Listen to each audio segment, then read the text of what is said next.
on this higher level of the tower.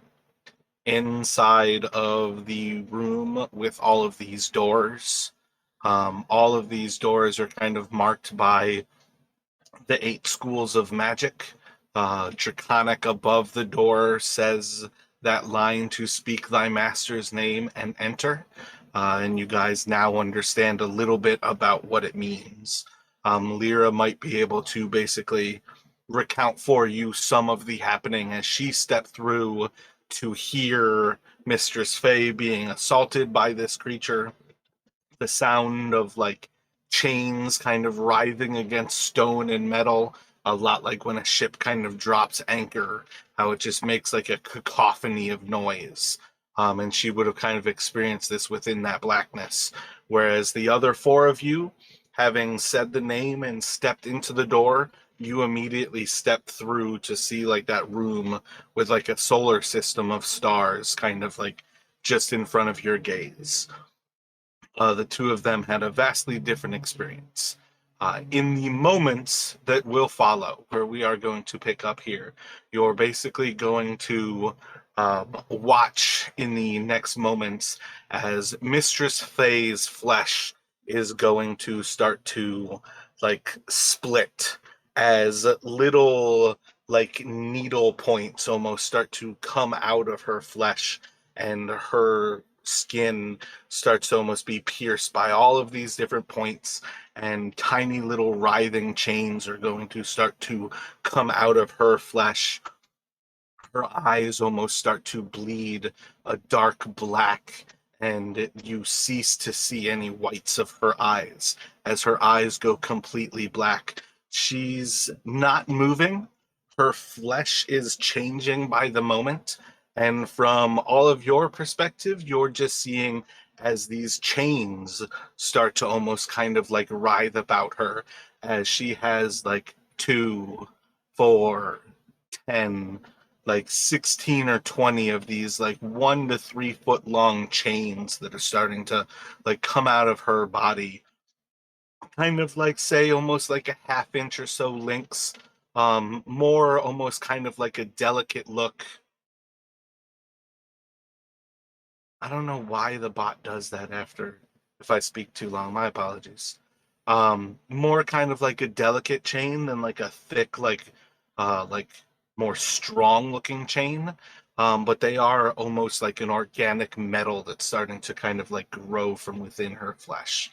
From Mr. Fey's perspective, you are greeted in death by Lovitar. You are not going into any like ethereal plane where you can see yourself in an afterlife. This is an almost immediate presence with your goddess.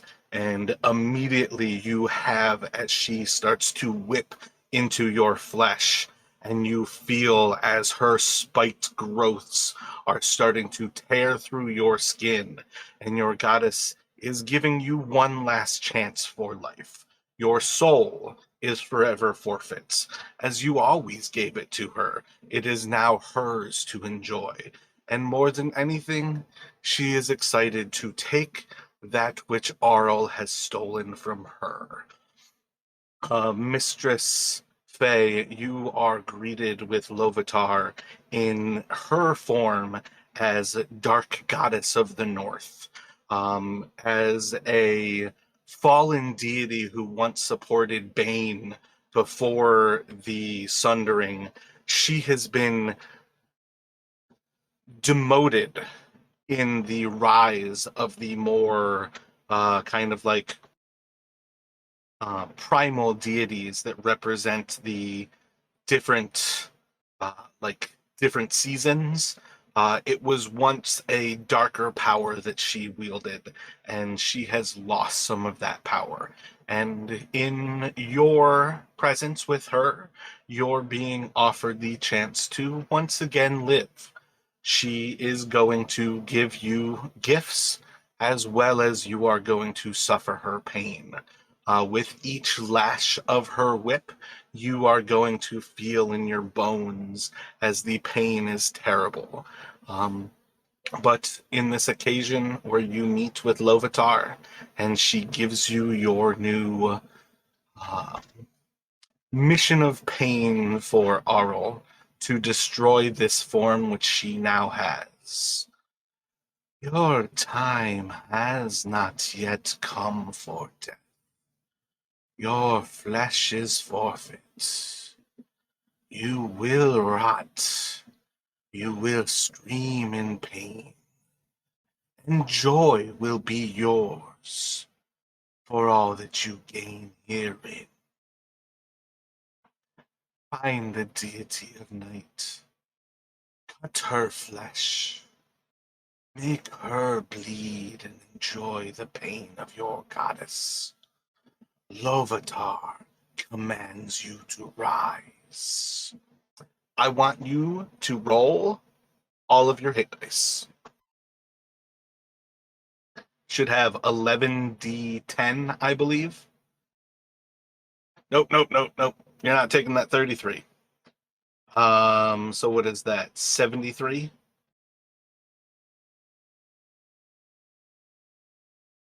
Yeah. So your hit points rolled are gonna go to 73. Which they should have been previously 71. So a little bit better. And then, oh shit, it's pouring out here. And then your hit points right now, you're just going to go up to 73 at present, as you will rise. Your eyes are permanently blackened. Your eyes permanently will weep just a black kind of mucus, that stench that reeks of death. That is just going to be what you look like forever after, as if you are crying like rotting fluid. Um, and we're just going to kind of go forward with that present. You have these little like spikes and chains that kind of writhe out of you. When you take the attack action, you can use one of your attacks to grapple. And when you do so, you can use 1 hit point to deal 1d4 damage. Don't forget too, Justin, that you have the inspiration that I gave for you. Yes, thank you. Yep. Yeah, all 3 of you should have normal inspiration at this point now. So with that, you all are going to see again as Mistress Faye kind of like with a gasp of air is going to come to. Again, all of you are going to smell the like stench of essentially her like open wounds. And you now basically see as her form's kind of changed, as she has these like chains that kind of like come out of her flesh. And you'll catch pretty quickly seem to be kind of like a conscious thing in her control.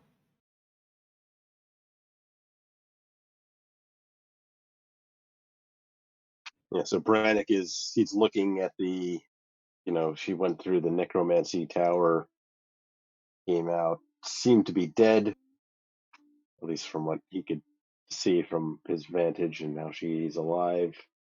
So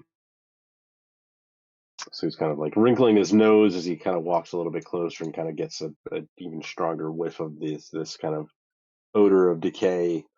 Kind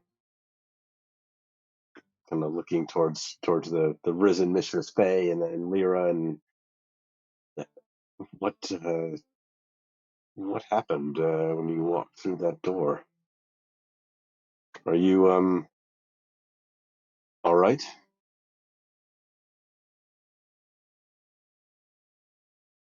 I think Fen will use the helmet telepathy to detect thoughts on Mr. Faye, just to, again, with Brannick and the what we've seen, definitely a little bit on the wary side, so making sure that there's no malevolence coming from her surface thoughts.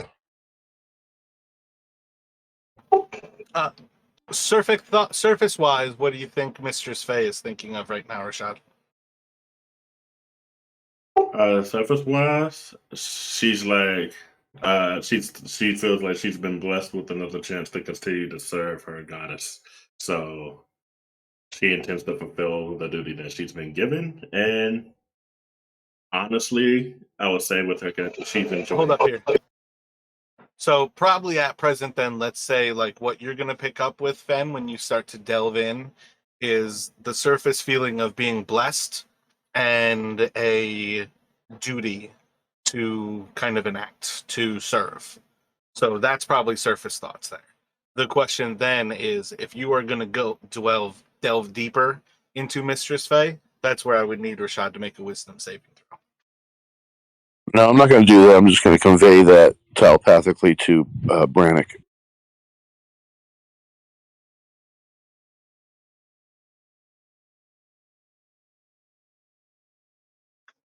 Well, we had Brannick will kind of give like a little nod as he kind of as Fen kind of tells him what he sensed, and he'll go kind of gesture towards the divination door. And we had a bit better luck with this one.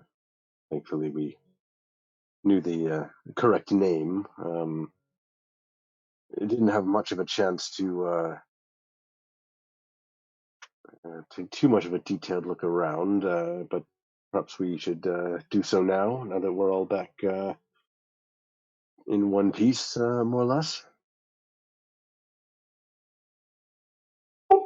She agrees, and yeah, I agree. And she just kind of goes to stand up completely and goes in and starts to follow y'all to the next room. So Brannick is, just to be safe, is going to re-speak High Diviner Apius's name before stepping back through again. I don't think he would have closed the door behind him, but just in case he's thinking, like if stepping out resets something, he's going to re-speak it before he heads back in. These doors actually slam shut as one person steps through. So even as you guys came back through, you're kind of repeating all of this. Oh, gotcha. Okay. I guess no, maybe coming from the other direction, the door doesn't necessarily have to be like activated. There's nothing on the other side from like the stars coming to this side, but like when you come back through to this side, the door does shut behind you basically. So like each of you would almost like have walked through, kind of opening your own door, like of a sense. Gotcha. Okay.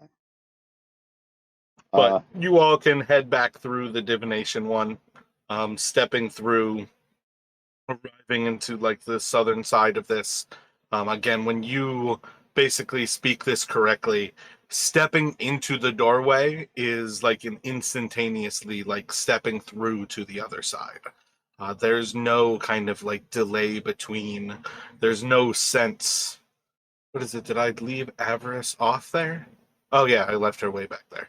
There's no sense of like time spent between that both Lyra and Mistress Faye would kind of have like a weird feeling like to note like kind of what did happen a little bit more thoroughly as you have that presence of mind where it's like step through and you're instantly looking at this like solar system of stars just kind of wheeling around in front of you, and beyond them about 30 or so feet away there's 8 high top chairs that are all kind of lined up to kind of stare at these stars. The room basically has 5 hallways off of it, a double doored hallway to the south, 2 halls to the southeast and southwest, and then 2 halls that are to the last of like the 6 doors. Like the main section you're in, 6 of those doors are there. The first and the 8th door, though, come off from like the hallways.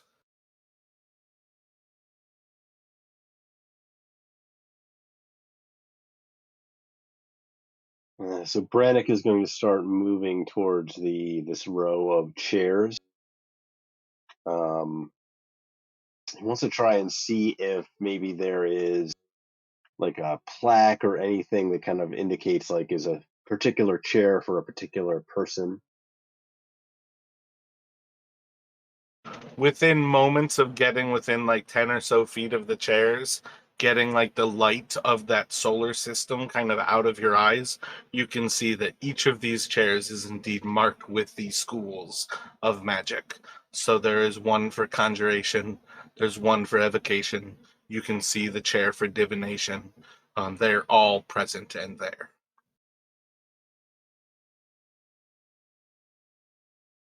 Is there on the southwest corridor that's revealed itself? Is that a light that's coming out of there, or? As you head over there to look, Fen, you're going to notice there is indeed light coming out of that southwestern corridor.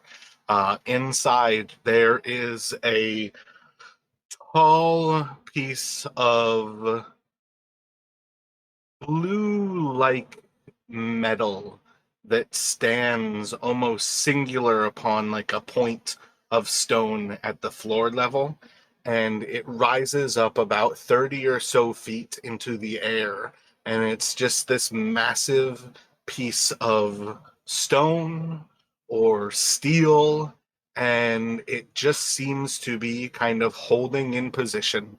It's not touching the ceiling, it's not touching the walls, it just touches at the kind of just a single point on the ground, on the stone. And as you walk closer, you are going to see that there is actually a woman who is standing inside of this room, completely naked, and she is just staring at this piece of metal.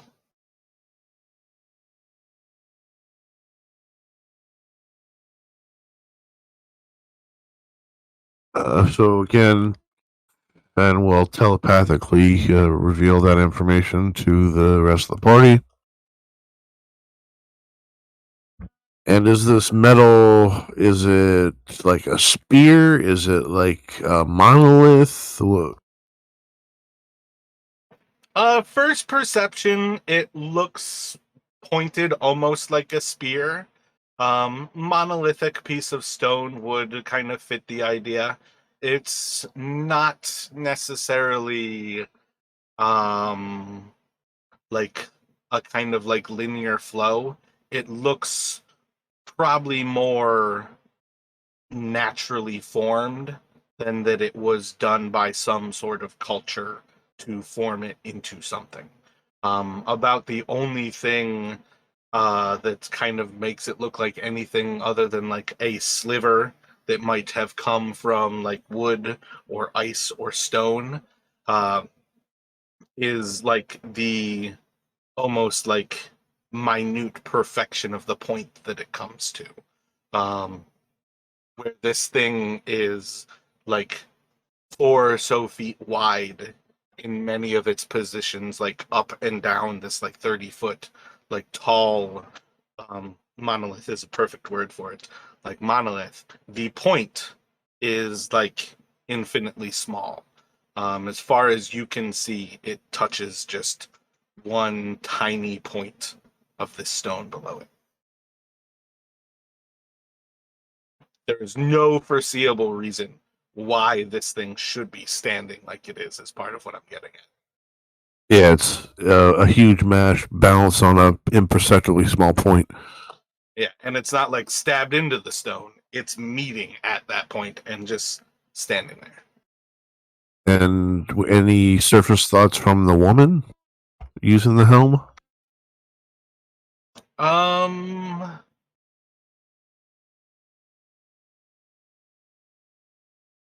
Curiosity. She's perplexed.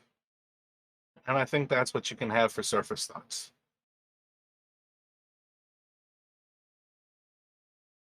So, again, I'll turn to Brannick, and I'm sure he sees it now as well. She seems preoccupied with this mystery and curious as well. It seems to be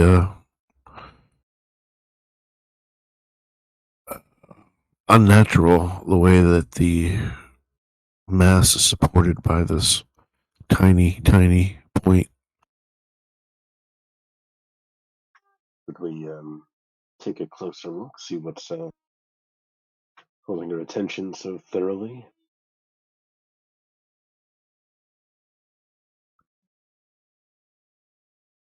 I think before moving in, Fen will try to call out to the woman to see if she reacts.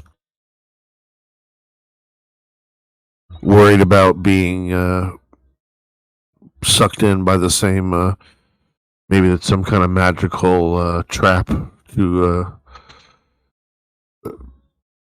bestow a befuddlement, curiosity, transfixation kind of thing. So as you call out to her, what do you think you're gonna say? Greetings and well met. She'll turn to you and taking a moment to kind of like almost cant her head. She responds with a semi-typical elvish greeting, something to the ends of like, "Hello, greetings," and you can see almost immediately like her head like starts to slowly kind of like turn back. Like you got her attention, but she's almost like still drawn towards this thing. And she spoke that in Elvish, Yep, that would be an elvish. and I So I will think respond. I'll respond that the stars do shine on our meeting.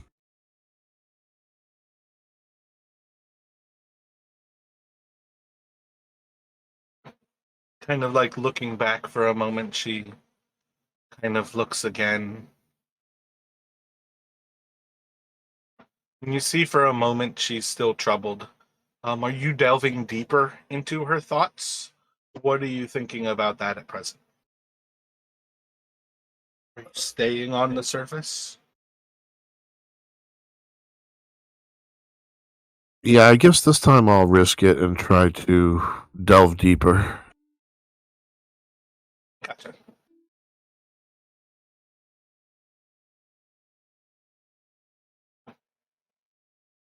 So, when you start to kind of move deeper into her thoughts, you're going to hear a far more commanding voice.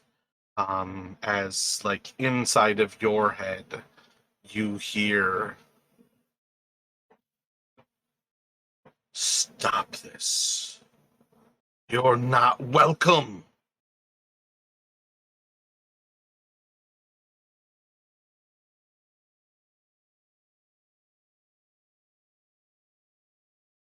So I'm going to reveal that to the party as well, saying, "Here we go again."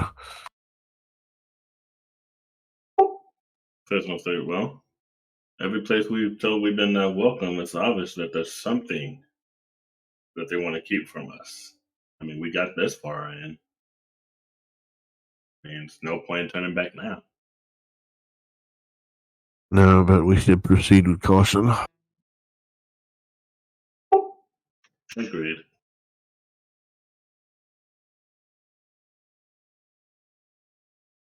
She's obviously under the thrall of some other puppeteer.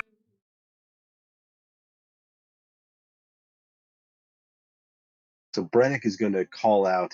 He didn't understand the kind of the exchange there. He does not speak Elvish, but he's going to call out, "What is your name?" Trying to get her attention and starting to just very slowly move a little bit closer, kind of coming edging around the side of the stairs, chairs here. Still kind of like looking back,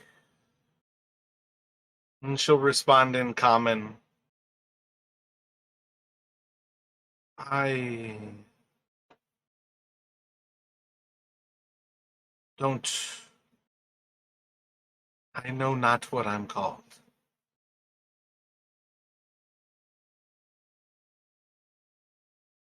And how long have you been here?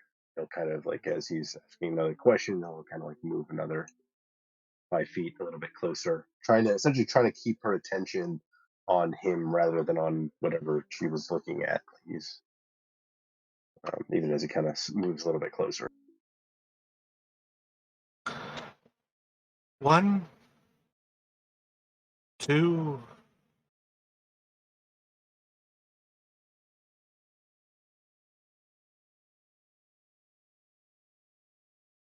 I don't know how to judge the time.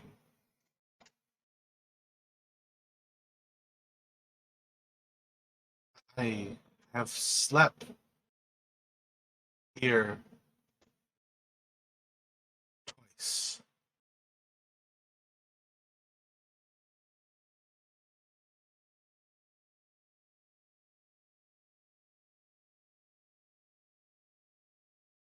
Getting a little closer, you get like a little bit more of a view of this location, and you can kind of see like this room is kind of like singularly built in a dome, and it seems remarkably purpose for such a thing to be inside of here.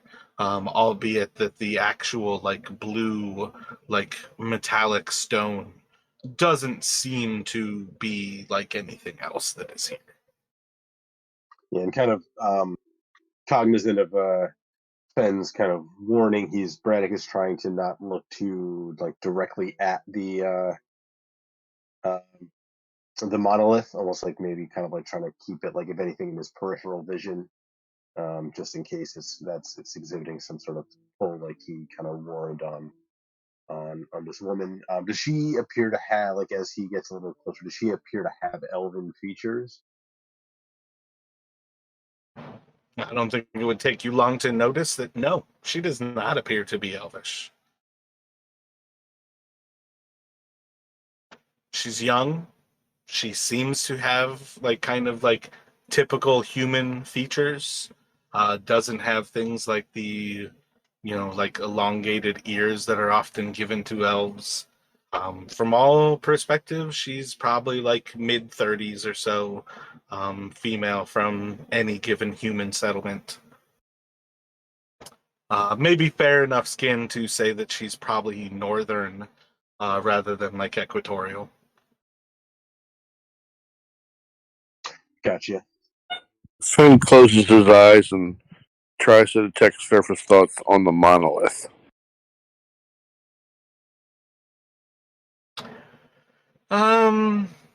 I think detect thoughts actually lets you sense how many consciousnesses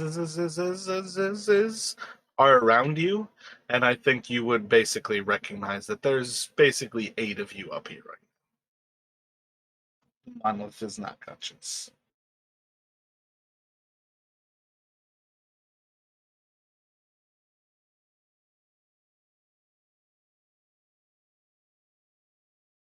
Finn will ask her if she can tell us more about this marvel that we see before us.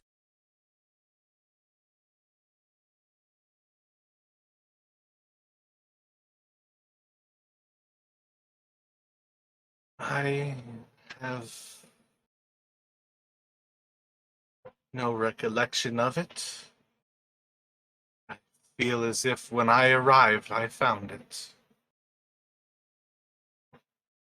Feels as if I've been here since then. Doesn't seem to belong. Powerful.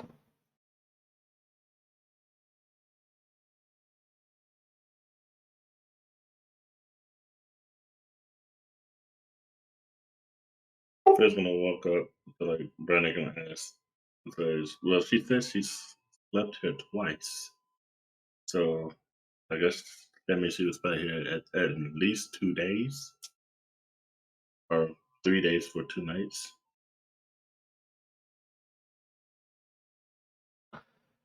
Let me have Fen roll a perception check.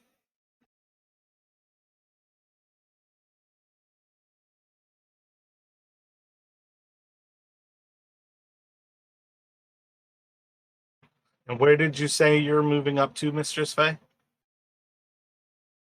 Like right beside Brandy, Gotcha. right there. So, Fen, as you're watching and kind of looking, corner of your eyes, you kind of catch that there's like a point whereas Mistress Faye kind of like steps forward, where the like chains that are like writhing from her flesh kind of like stop for a moment, and they just kind of like fall to the side. And from like the next two steps that she takes, it's almost as if she's just has chains hanging from her flesh, that they're almost like hanging like tassels. Brannick's going to call out to the woman. Are you a student of High Diviner Apius's then?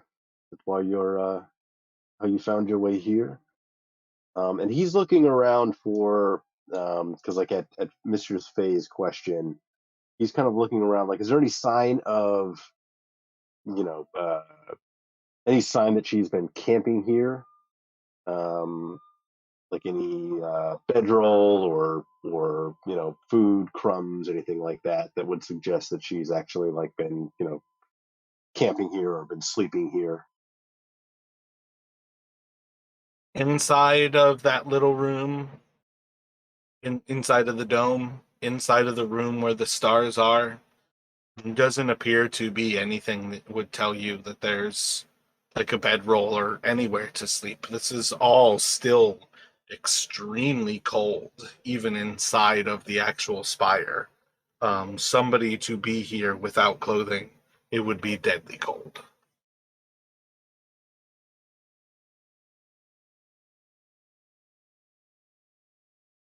Right. We're not getting any sense of any sort of no like heat or anything coming off. Is there any sort of like light or anything coming off the monolith, or is it more just like the bluish metal or stone? Um, There's a certain sense where it's giving off light. Whether it's one of those things where it's like reflecting light or whether it is actually generating light. I think that might be a little bit beyond just to know. But this room seems lit, perhaps predominantly by this stone. okay.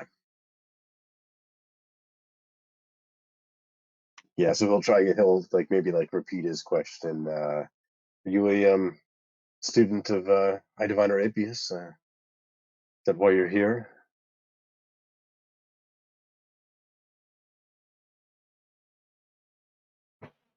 Diviner Apius. I'm not familiar with that name. Are you Apius? No, I am Brennick. Perhaps we should speak out here, and he'll kind of like gesture. It's kind of like kind of like a come on gesture, and kind of move back towards kind of just like 5 feet back towards where beside Mistress Faye and Fen. So you're trying to like kind of like coax her out like towards them. Roll a persuasion.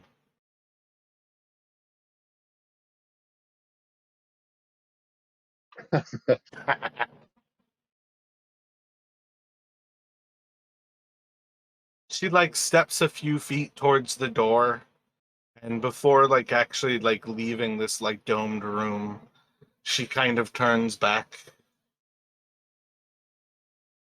Doesn't necessarily return to the room, but also doesn't kind of finish coming back out. What was it?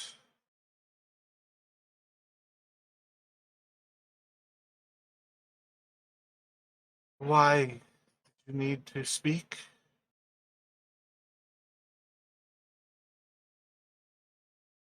Are you not Are you not cold?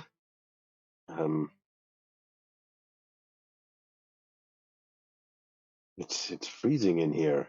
He'll kind of gesture toward his own. He's bundled up in cold weather gear, and along with the other, and they'll kind of like gesture towards. I think you said he's basically not wearing anything. Like, are you not? Do you not feel the cold? And he's probably kind of looking. Like, are there any signs of any like wounds or anything like that on her that he can see? Any Roll marking? a perception here. We all have inspiration, so yeah. Yep. Twice over.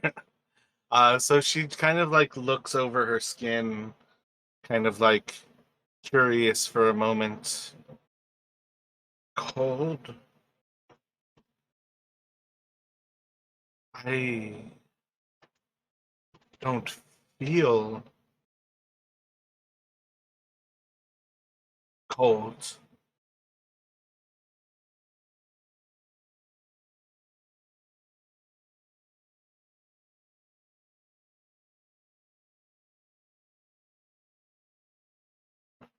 Do you know what this is? And she kind of like turns her attention back towards this monolith. It's not from here. It's beyond humans.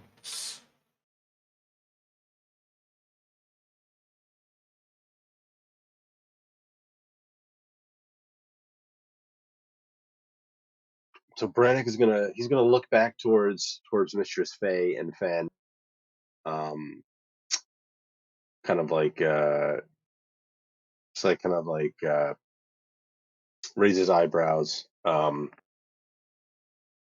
turn back towards the woman, and I don't, but I suppose I could take a look, if you don't mind, and he will move to kind of step in to this room past her and kind of finally let his gaze kind of fall more directly on this monolith. Squeezing past her, are you specifically trying to avoid bumping into her?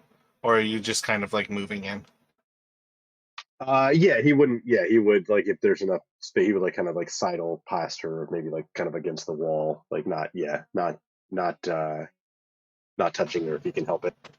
Gotcha. Let me get a dexterity check and just do it at advantage, please. Gotcha. So you move past her and she'll kind of like walk in kind of behind you as you go closer.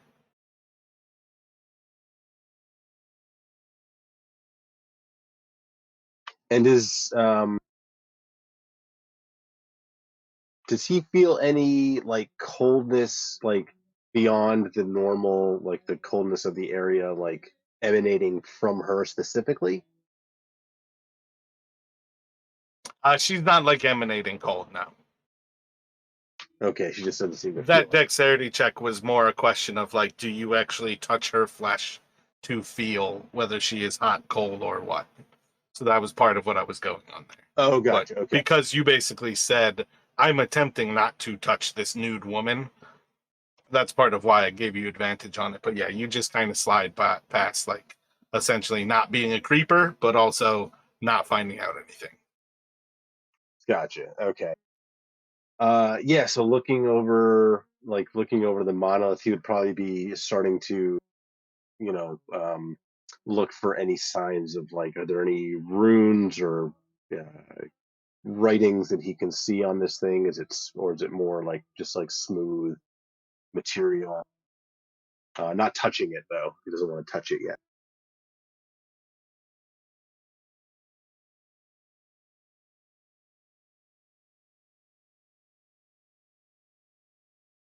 Maybe doing like starting to do almost like a walk around kind of thing, like to check out the different Is it like sided, or is it more like almost like spherical?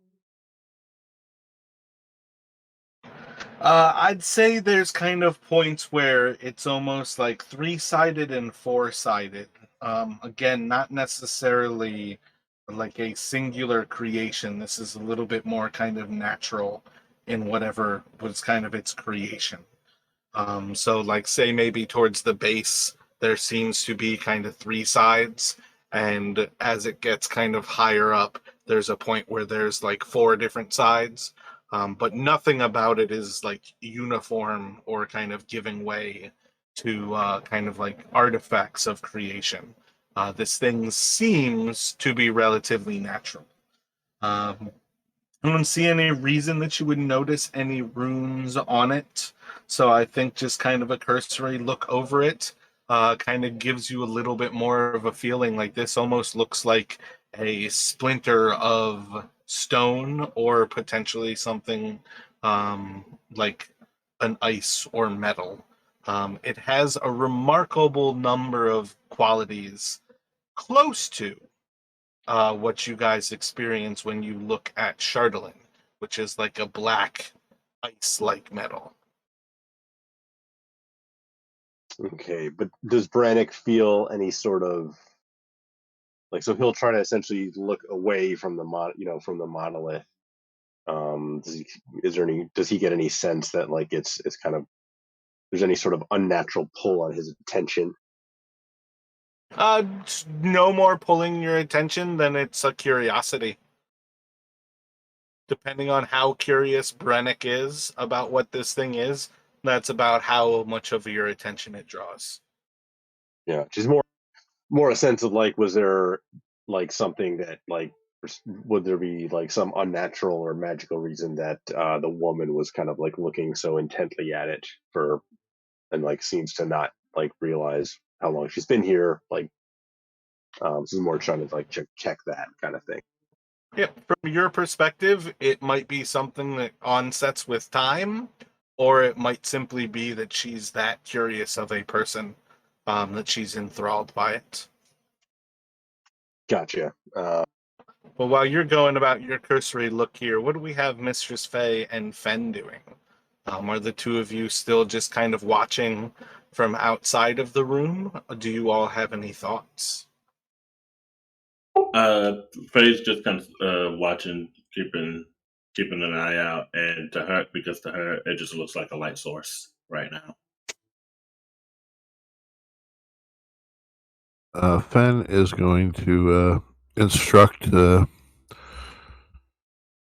whatever my underling's name is, Bartimaeus.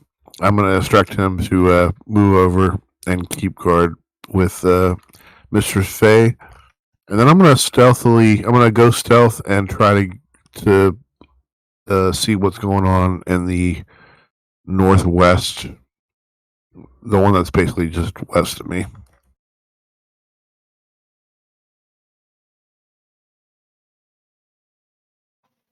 Yeah, so if you went up to the little corridor to the northwest, that just leads to one of the doors, like back to the other side. Those are the ones that I was trying to like describe to. That is the first Okay, and the yep. eighth door of the 8 schools of magic. Yeah, so then I'm just going to cursory walk around the room just to see if I notice anything. Gotcha. Walking around the room a little bit more, you'll see again, like there's a double set of doors to the south.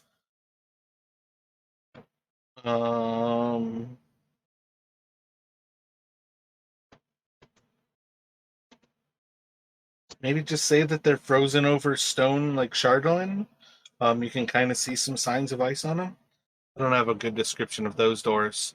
And then when you head off to that eastern room, you can see signs that it is a library. I'll telepathically reach out to Brannick and say, need a arcane eye here. Found a treasure trove of books. Rennick, while you hear him, you cannot respond.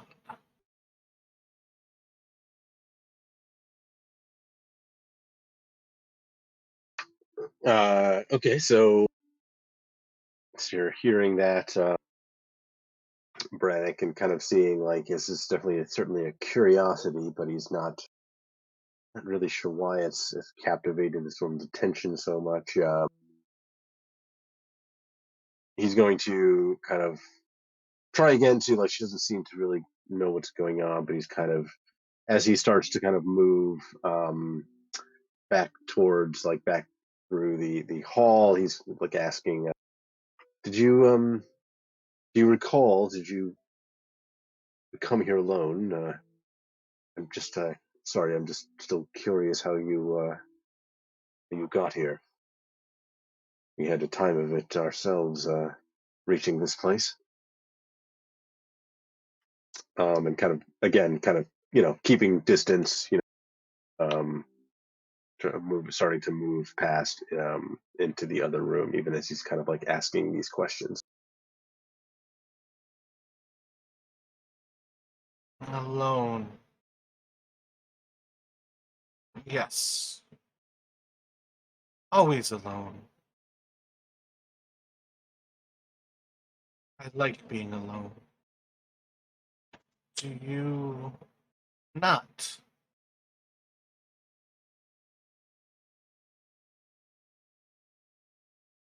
There are times when I find it a bit of solitude welcoming, but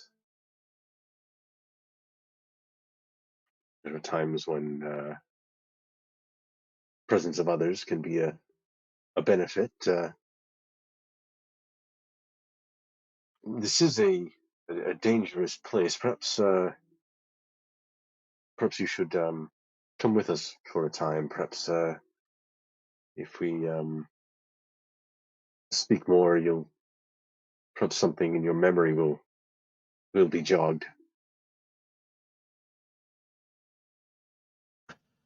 Do another persuasion. This time you can have advantage. Do we not all go alone where we go? Ever alone. And she'll follow as you like walk across like the room and head towards the bookcase. Around halfway through, all of you are going to see as this woman is not a woman. About where Brannick is standing right now, you are going to have a wave of cold enter through this room. And in a moment, her flesh is going to freeze to ice. And you are going to see that this is indeed the Ice Queen. As her flesh freezes, a tornado of snow kind of whirls around her. And she is very quickly going to recognize something is wrong. I need everybody to roll initiative.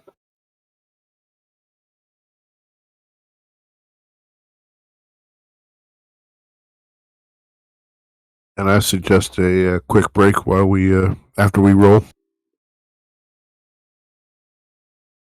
Sounds good. That's perfectly fine. You guys can grab that up. I'm going to start switching some things. Yep, good idea, Don. I'll be back in a couple minutes.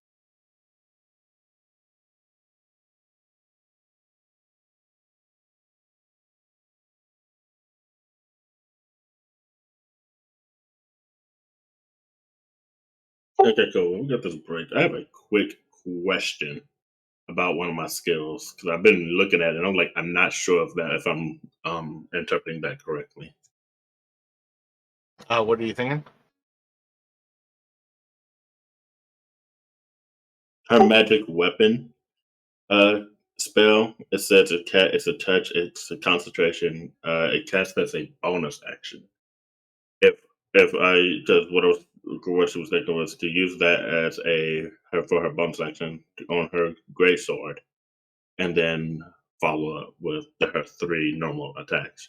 Or would she still only be oh wait, no, that's with the cantrip, and where she can do the cantrip and then do 1 attack. But can she But a still cantrip is an action. Bonus action is not a cantrip.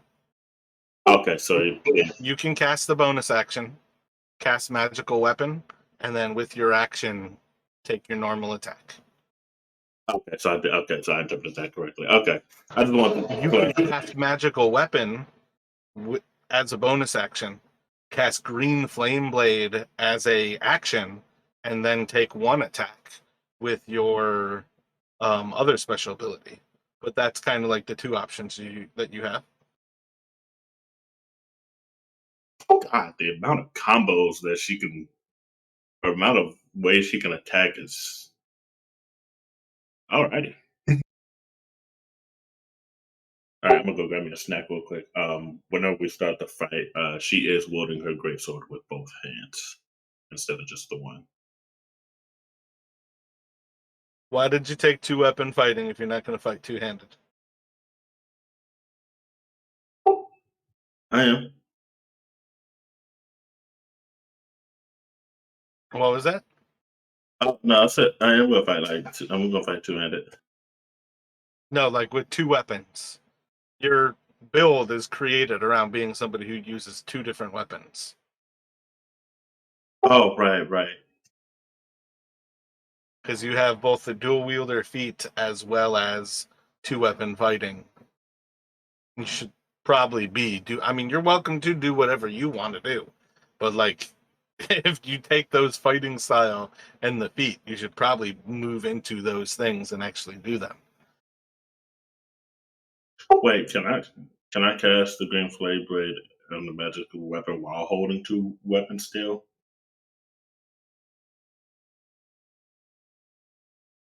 I'm not sure if the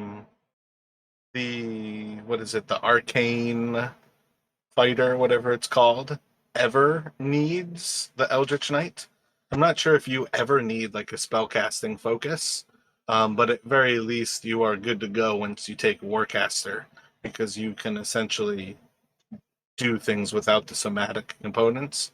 So I would assume yes, but it's just a question of actually looking into what everything requires. What is it? Green Flame Blade is somatic in material. I think the material is just the weapon that you cast it on. Goddamn,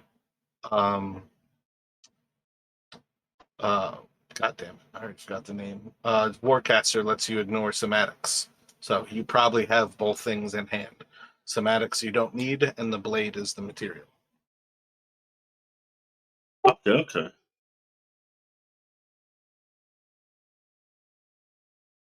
Yep, the material is a melee weapon worth at least one silver piece. I'm back as well. Okay. So wielding two weapons. I just want to make sure I have this correctly because the wording seems to throw me off for some reason. Okay, so wielding two weapons. It's the two swords I have. I can cast Green Flame Blade and then attack with just one sword, or do I still attack with both swords if I have them both equipped? It. Your three attacks for taking the attack action are always essentially your main hand weapon. When you use your bonus action to attack, you can use the second weapon.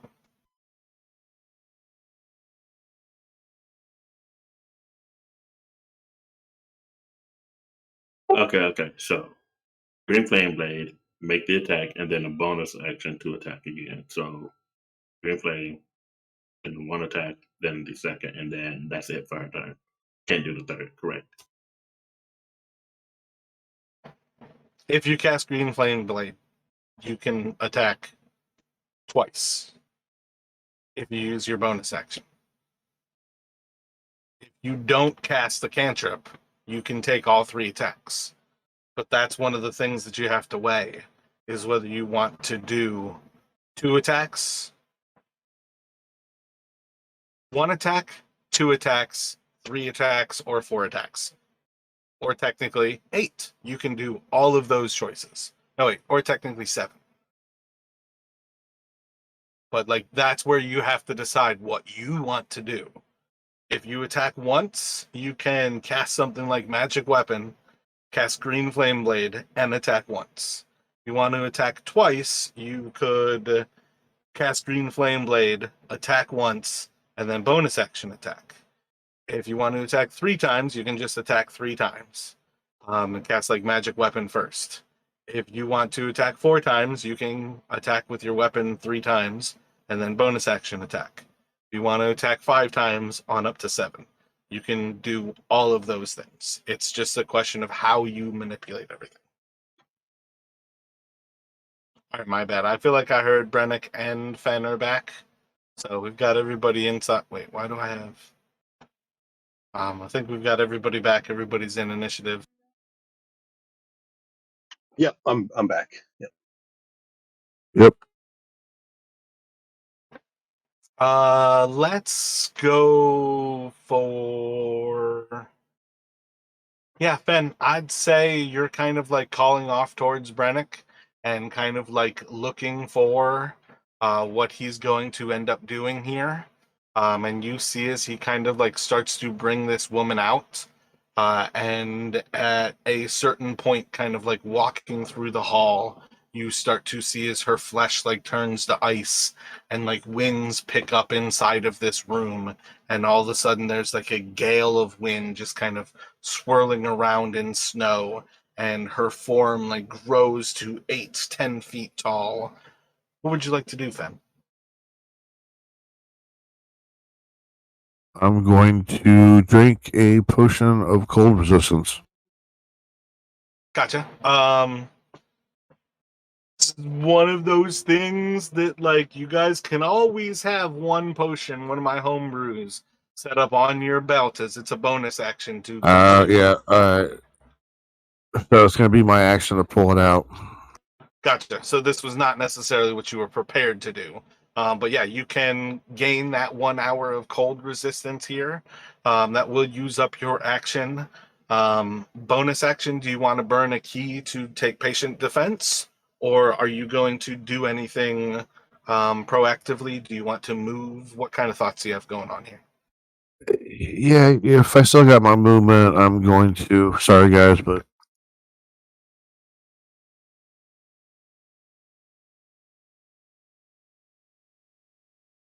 I'm going to move there and then my turn.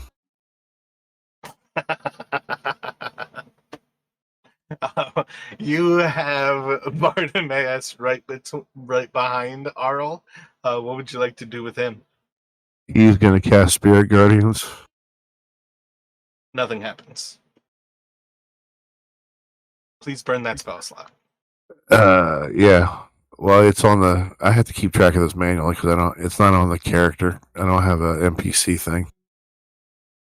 Gotcha. Yeah, just kind of like keep track of. Yeah, I feel like Spirit Guardians might be 2 or something a day. I gotcha.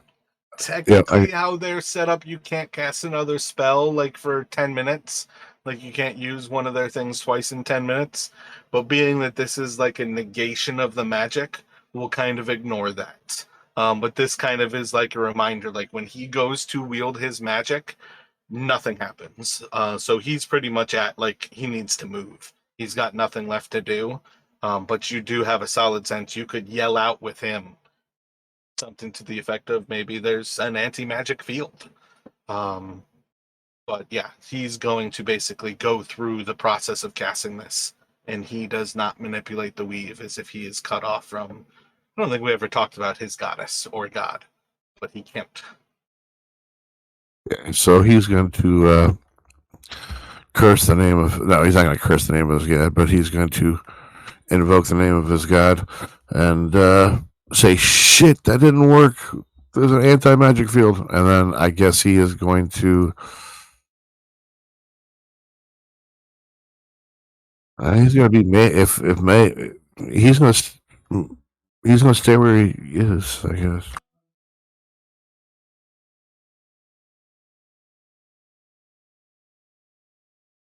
I mean, I guess he'll move up 1 and engage. Like you're just thinking like he wants to stay close to fight her. Yeah, if magic's not going to do any good, what else we got? All right. Well, you've seen where she kind of took that form again. Move to the other side of her. You might be able to actually do magic from that side.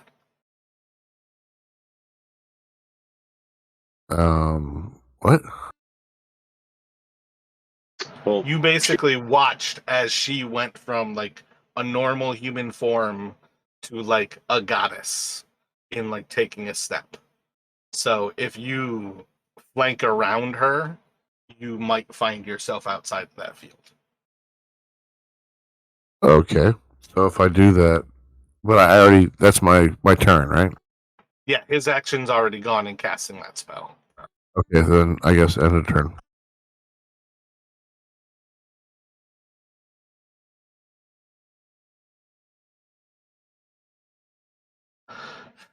I always forget to do my legendary actions. Um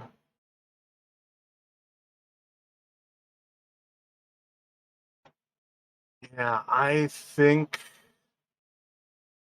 she's going to just kind of like reach out for Bartimaeus, and she's going to kind of like try to grasp him with her hand.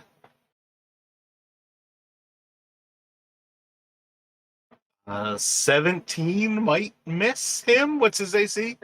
18.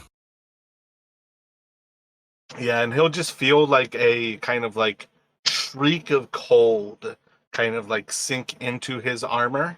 Other than being like, extremely shocking, it's not necessarily injuring.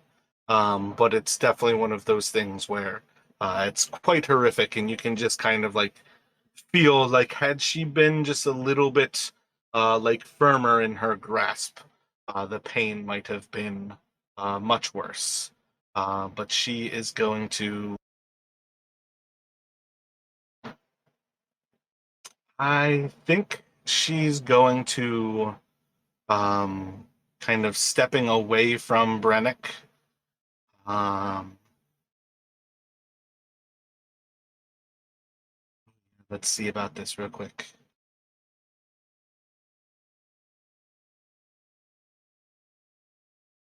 I don't think I've made a cold spell yet.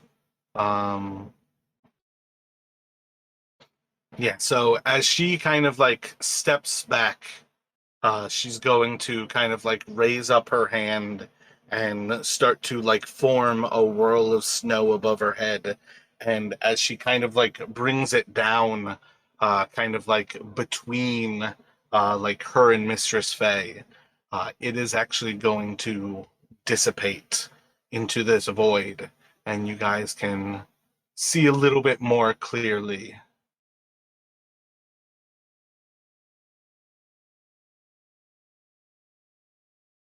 Kind of vaguely inside of that like circular radius, the snow just kind of ceases, and it's a point of origin, so I feel like it's gonna protect Bartimaeus, and we're gonna go to Mistress Faye. What would you like to do? Mrs. Faye is actually going to. She's just going to take her attack action and do her 3 attacks with their swords. Gotcha. So move up to Oral, and you can take those attacks. First strike into her will hit and kind of bind into the ice. The second strike is going to just glance off of her flesh.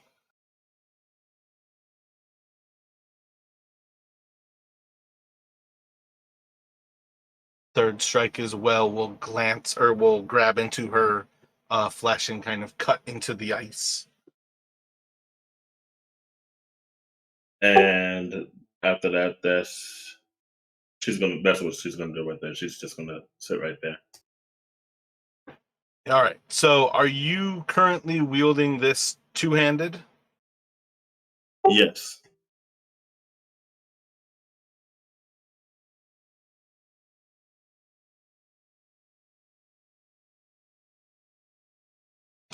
What would Lyra like to do?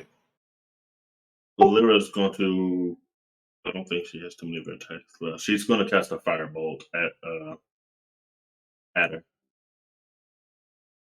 That's 1d6, right? D20 to hit, D10 for damage, but it is 2d10 at this level.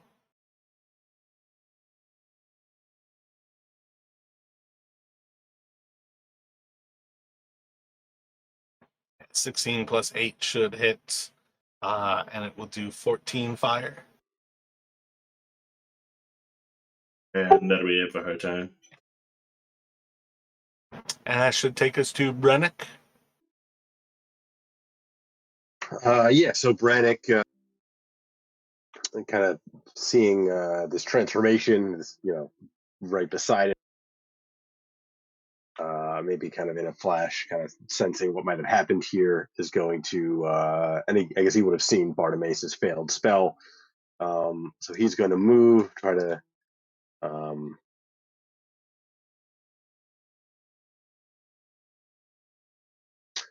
get to this other side, and he is going to cast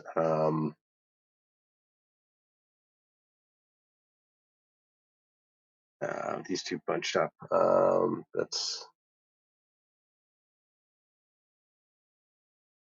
I think he's just going to cast he's going to keep moving to try to get away first. So he will take a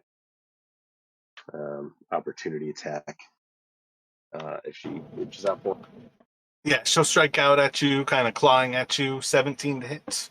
Would you like to shield it? Yes, I'm going to. Yes, I will shield that. And then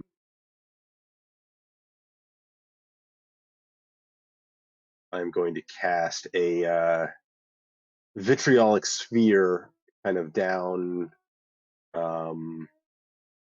like around this area here, to hopefully trying to catch just Oral in the blast. That's a 20-foot radius sphere.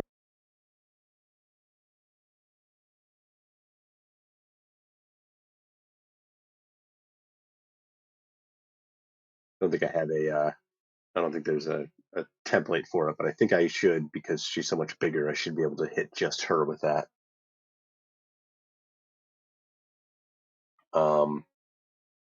And I'm going to cast it at 4th level and give her a 7 with my portent die on the save.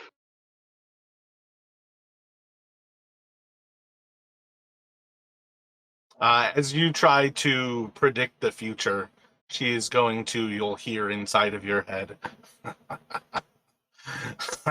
foolish mortal. She's going to use a legendary resistance. Gotcha. Okay.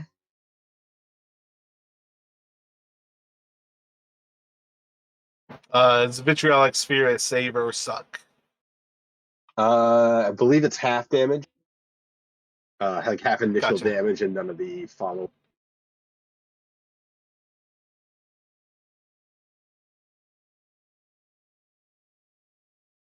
Yeah, successful save, half the initial damage and no damage at the end of the next turn. So none of that 11. So just be the 12, I guess. Acid.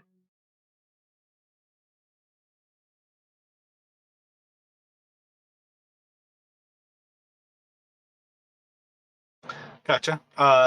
Any other movement from you? That will be it for Brannick.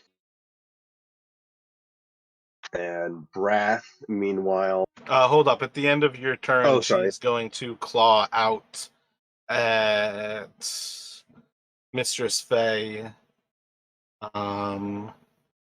She should hit you with a 23. And she's going to deal 12, so 6 cold damage to you, Mistress Faye. I'm gonna shield that. She hit you with a 23. Can you shield a 23? Let me see. It gets +5, right? Yeah, but you also have a negative AC from yourself because you're not wielding 2 weapons. I think if you had your full AC of 17, +5 would put you at 22. Okay, yeah, I got the 17 plus the yeah, that would put me at 22. So yeah, that wouldn't shield it. Dang. All right. So take the 6 cold damage, and then it will go to Breath. Yeah, Brath looking like he really doesn't want to be here, but he will kind of word in it now, so he's gonna rush up and attempt to stab out at Oral.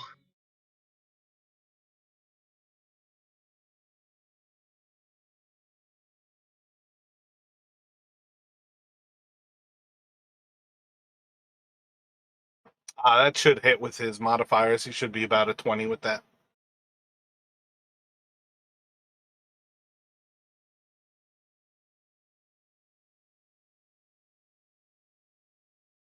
And that'll be for 12. I'm assuming they have just regular weapons. I don't know. What class is he? A thief? Yeah, cut purse. Yeah. Yeah, like non-magical. If you guys ever have extra magical weapons, you can give them a magical weapon. But otherwise, yeah, he's probably using just like daggers type of thing. Yeah. But technically we'll have extra attacks, so you have another attack as well, another D20. Oh.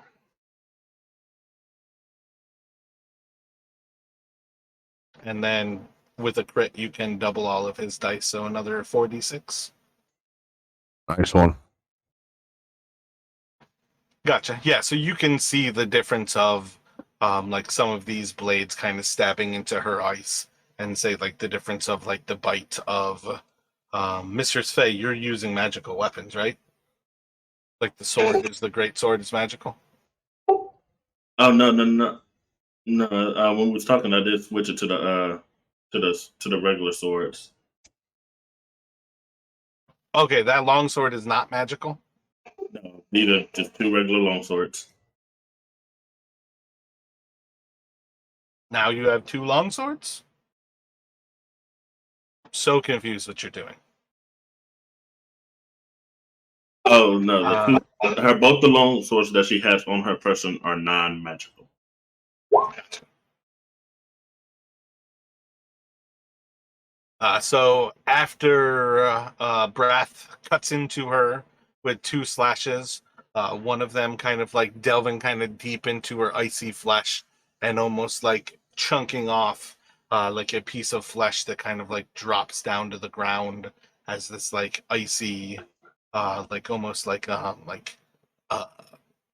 ham hock, kind of like it's like a whole side of her flesh just kind of like chunks off from the ice. She is going to claw out this time. I think it's going to be Mistress Fey again. This one is just with one of her claws. Should stab into you with a 24 this time. And it's going to deal 6 piercing, and 5 cold is reduced to 2 cold damage. A total of 8 damage. Alright. Alrighty. Everest, up at the top of the screen. What do you guys want her doing? Blast some magic into her. Do something bigger. What are you guys thinking?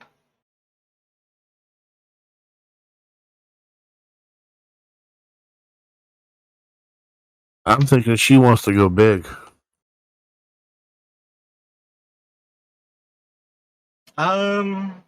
Pretty much probably limited to something like fireball. Or she could try to banishing a god, I think, is probably a little bit beyond the scope of something you would expect to happen, but she could try banishment. If that succeeds, that would be hilarious. I feel like fireball makes more sense for her to try first. Yeah, she would definitely try to fireball first. But that banishment, if the banishment god, would be hilarious mid-fight. Gotcha. So you all will see as there is a point of like a white ice like fire that starts to burn just above Arl's head. And as all of you start to wonder, no, it is going to explode. And you watch as the flames curve around your person. You are all safe as her fireball explodes. But Arl will...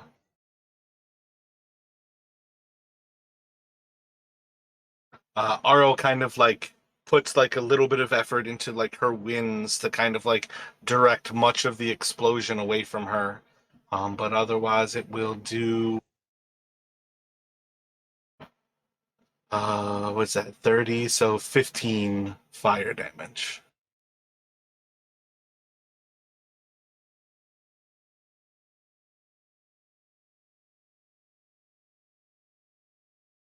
And that should take us to Fen. What would you like to do? Ben will free action pull out his sword.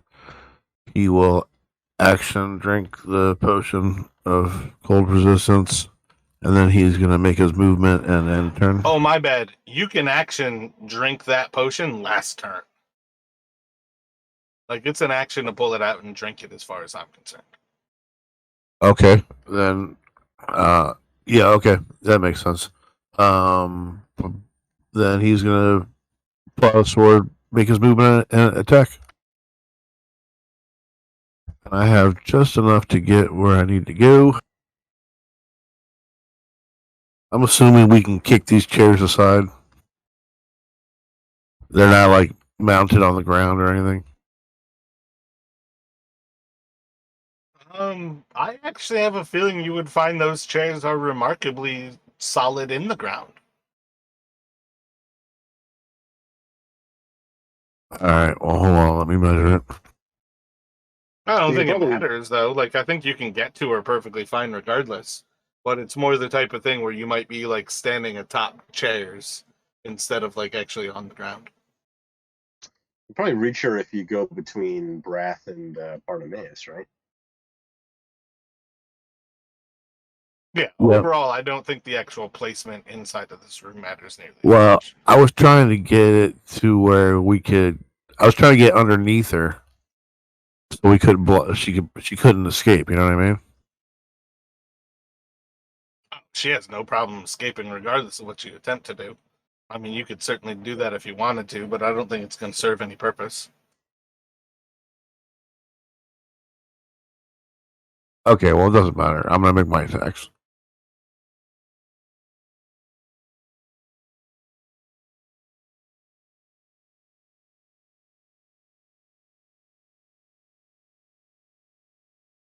And I'm going to. I'm gonna attempt stunning strike on the first hit. Gotcha. Have you guys thought about the fact that you've got inspiration? Anybody actually want to be inspired with any of this at present? We got to call it before the roll. Yeah, like it's too late for that first sword attack, but for your next following attack, you could certainly do it if you wanted to. Okay, yeah, I'm gonna burn my inspiration. So you can have advantage on the second one. That first one is going to miss as you just glance off of the ice of her flesh.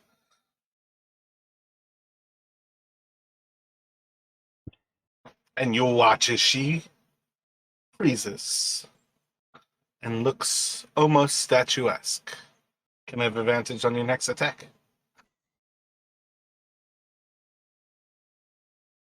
Then Oh, I actually, you know will. what? Second legendary resistance gonna burn it. She's good. Then I'm going to burn another key for flurry of blows for 2 more unarmed. Gotcha. Go for it.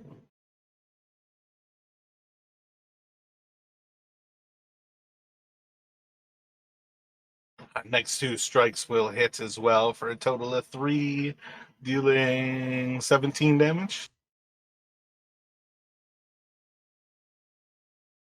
And then Bartimaeus is going to make his attack.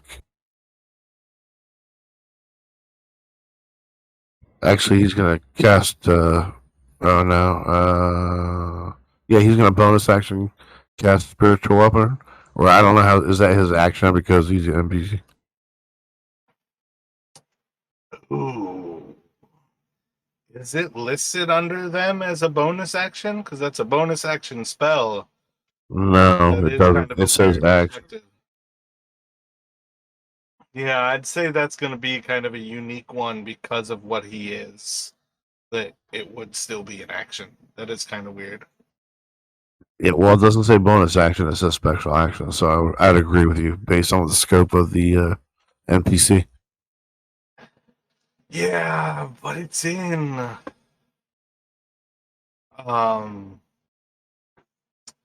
can't think italics referencing the actual spell.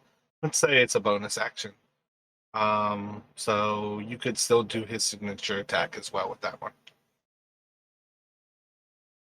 Okay. What And kind of weapon does he summon? What kind of weapon does he use? I guess a sword. I don't know.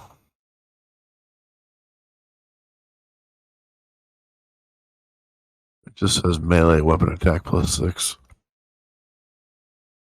Let's just say a mace. Good old mace. All right, I already got a sword prepared, so we're gonna go for that. But you can place that That's wherever fine. you would like it to be. So it could be over here if you preferred. But you can make both attacks. Roll a d20 for the spiritual weapon. I think it does a d8 damage. And then you can roll a d20 for his actual attack. And that should just be on his card, I think. Probably also a d8. I think they should be a +8 right now. 17 hits, and then the crit. Yeah, don't do the pluses because they technically have extra +2 by now. But you can roll Okay. 2d8 for damage on that one.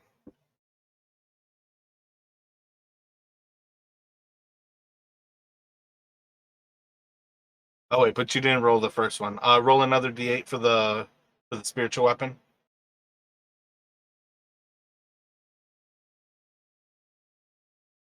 All right, so the spiritual weapon, I think, is going to do.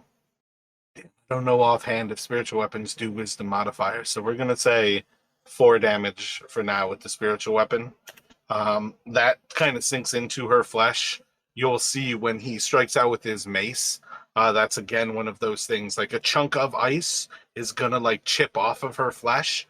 But you can also kind of see, like, even though this is a much harder hit, much solider kind of like strike, it's not going to deal as much damage.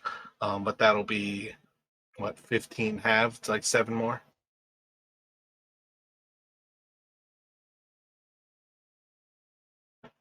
And that should be the end of his turn. It will go to Arl. D8 plus ability modifier. So yeah, his might be 4 instead of the 2.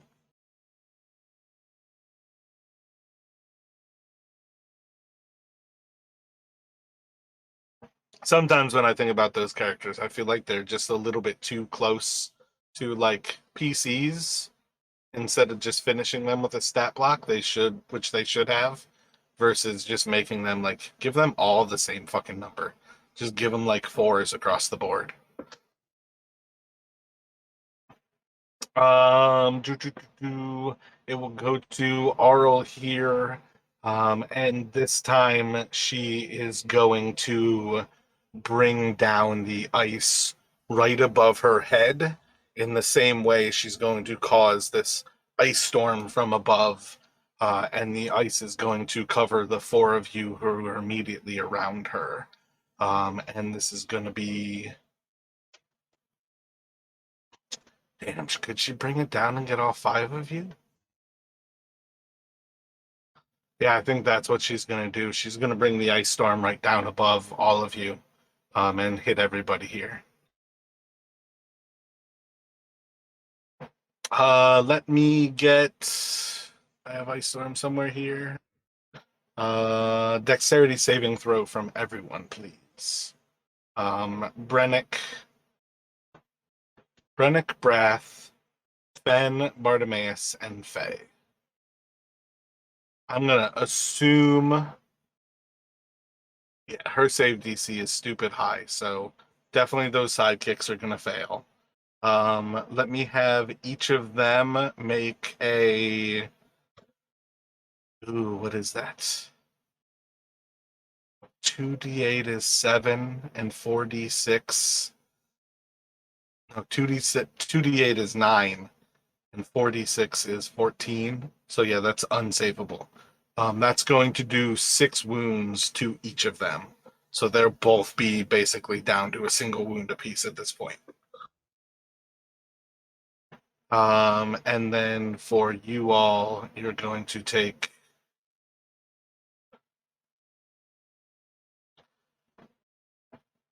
You know what?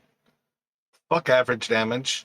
Let me get a con save from just a D19 or a D20 from Brath and Bartimaeus. DC 19. But all of you are going to take that 19 damage. So for the cold resistant 2, it will be 12 damage. For everybody else who doesn't have cold resistance, I think right now is Brennick. It will be the 19. Yeah, so the mercs still don't save. They'll still be at 1 wound each. 12 damage to Fen, 12 damage to Faye, 19 to Brennick, and it's going to go to Mistress Faye. It's an action to pull out the second sword, correct? Free action, but that's part of like the 2-weapon thing that you have, the feat that you took. When you draw 1 weapon, you can draw 2. Okay, so she has them both. Okay. I'm going to take the sword attack action. 3 attacks. Oh, hold up a second. So, didn't I pass the saving throw? Was it dexterity saving throw? I have evasion, so Oh yeah, my bad. I didn't even look at your save there. That's my bad. okay. Just You have evasion, so you're 0 with a pass. Yeah, her Right. DC is 21, so you were the only one who was likely to do that. You're good on damage. You take none. just checking. Proceed. Yeah, you're good. Like, always come up to me on that one, because that's one of those things where I'm just overwhelmed trying to keep track of 5 Yeah. different damages. We're in this together, bro. Okay, so I'm going to take the attack action, do the first 3 attacks. I don't think it rolled to hit for the second one. Yep, I've got 2 rolls right now. So yeah, the first one's going to hit. Just roll a d20 for the second one, plus 8. Solid miss. You guys got to use those inspirations because you'll get them. I think Don has used his, so because you've already got one, Don, you can have yours back.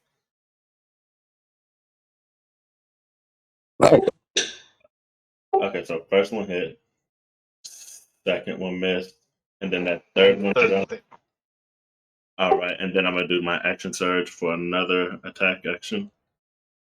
all right, I'm going to stop you there then. As you strike into her with these first 2 attacks, or these attacks, you are going to cut through her form, where she is going to explode. And as her body kind of like dissipates into the air, she's going to form into her second form.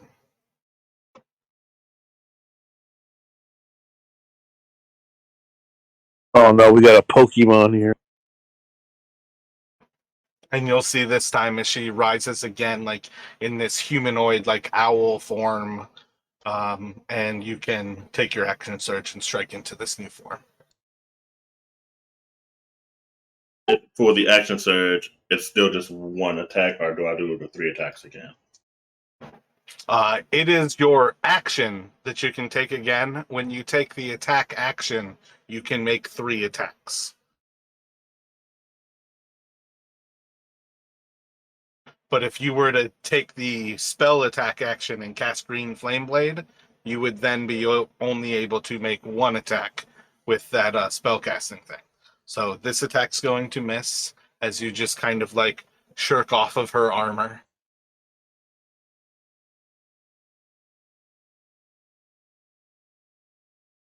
The second attack will grasp into her icy flesh as you kind of like cut into it.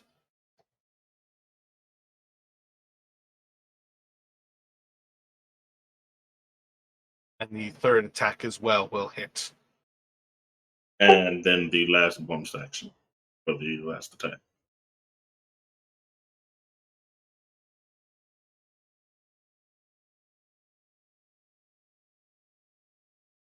And as you strike with your offhand, that as well is going to cut into her flesh and hit as well. All right, and that'll be it for her.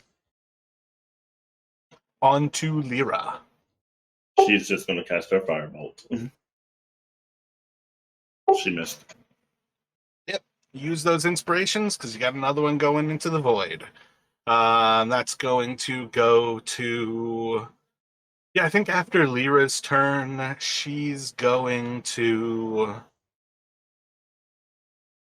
she's actually going to strike back at Mistress Faye. Oh, I got new legendary actions. What you doing on this one? Yeah, this one's even better. Each creature within 30 feet of her, I think this is going to be all 5 of you again. You are going to take... this is just a little bit of damage. Let's go for 3 cold damage. So the 2 of you with cold resistance will take... Oh, wait, no, this is piercing. My bad. You'll take 3 piercing damage. Let me get a con saving throw from the 2 sidekicks that are right next to her, though.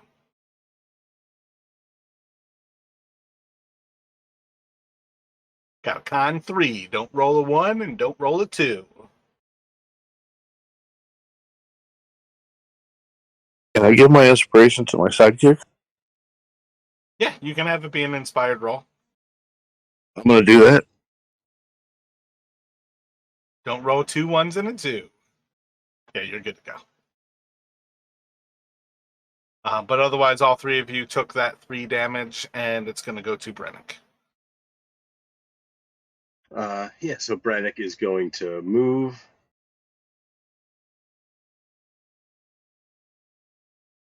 And looking back at towards this new form of Oral, he is going to he's going to cast Mind Spike. He's going to do it at 2nd level, but he's going to attempt to kind of like portent again to give her a 7 on the save. All right, I always think of something wrong with Mind Spike. Mind Spike's the one where you basically give her Bane for 1 turn, right? Like you have a negative D4. No, so that's Mind Sliver. That's the cantrip one. Even when I know I fuck it up, I still fucked it up. So what Mind happens Spike, if she fails Mind Spike? on a failed save, you always know the target's location until the spell ends, but only while we're both on the same plane of existence. It also can't become hidden from me, even if it goes like invisible. Gotcha. That is a Yeah, Wisdom concentration. 20. She saves it. That is, you said a spell level, so that at least is going to still do 5 psychic damage to her. Oh, I did say I was going to give her a 7 on the roll. Oh, my bad. That's the portent. I got you. It's weird. Advantage on saving throws, but portent replaces. I think it places One the of them? result. All right. That's one of those things where, like, sometimes I feel like there's a little bit of a twist there. But I'll let you get away with that. She's going to currently not affect it. And that blue dot, that's concentration, because that is a concentration spell, if in case I forget. Oh, the concentration is to know where she is? Yeah, so it wouldn't affect the damage, but if he loses concentration, then those secondary effects would, no longer be in effect. But how long does it last for? Sorry, hold on. Let me check. Concentration up to an hour.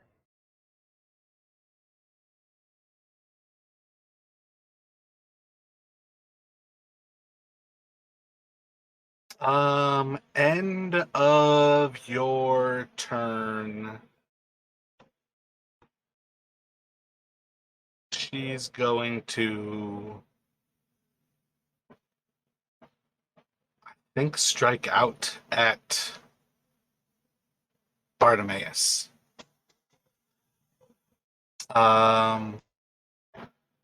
should hit as she strikes into him with her Morning Star with a 23. And just do, was that DC 16 con save to keep Bartimaeus alive. Well, conscious. So Bartimaeus will go unconscious. The spiritual weapon will disappear. And my bad. I was assuming that's the end of your turn there, Brennick. You can go to Brath if it was. Otherwise, my bad for skipping forward. Nope, that was all. You're good. Yeah, Brannick will kind of, even reeling from that wound, is he's kind of, he's charging back in, stabbing out twice again with his blade. I am going to give him advantage on the first attack with my inspiration. So he will hit with that first one with like a 24, dealing that's 7, and then the second one should hit as well with a 22 for another 2d6 plus 2. So was that 3 and 6, 9 damage? And he is just he's staying there, so that will be all for him. All right, Avarice with another fireball. You guys want her to do something else? Go for the banishment? What are we thinking? I'm thinking stick with fireball, especially now that we know she can essentially shape it around us. Everybody else? Yeah, let fire rain. So Avril will once again kind of shield herself, kind of manipulating the winds around her, dealing another 12 damage as it explodes overhead.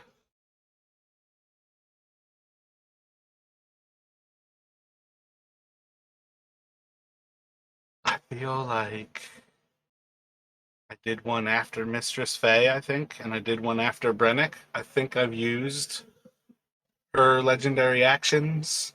It should go to Fen. All right, just to get off this chair, Fen is going to move here.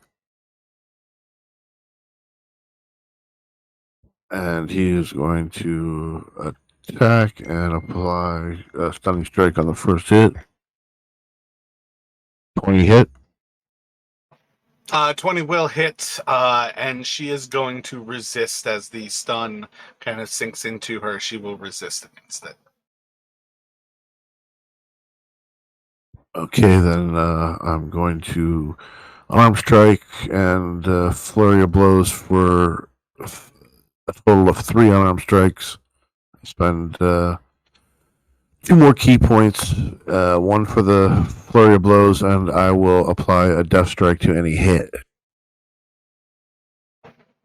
First strike is going to just, all of those are just going to glance off of her flesh. With each one, they're just going to kind of be like near misses. Oh, double fucking ones, man. You will gain inspiration with that last one, though. Oh, yeah, hey, there's a silver lining in that. I like this new roll. Yeah, I mean, that's precisely why I think it works best, is because when shit is going against you, it gives you a plus instead of when you're critting, you're already kind of rolling through stuff.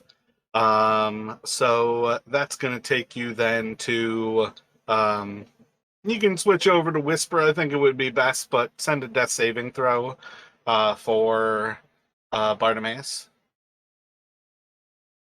Alrighty, so she is going to step away from Brath and Mistress Faye. You can take opportunity attacks if you would like.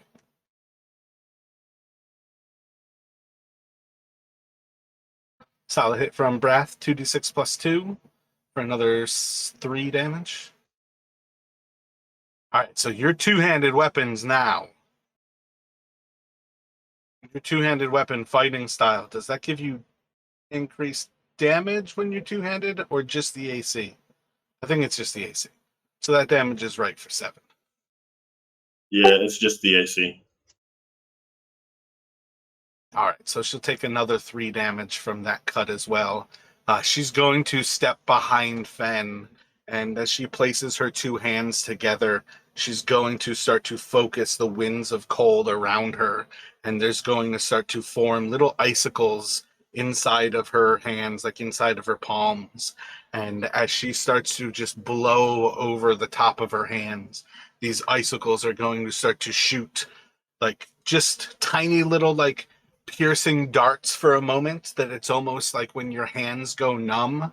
But as she continues to blow more and more pain, she's going to cone a cold over the group. This is probably going to drop Breath unconscious, and it's going to do another death saving fail to Bartimaeus.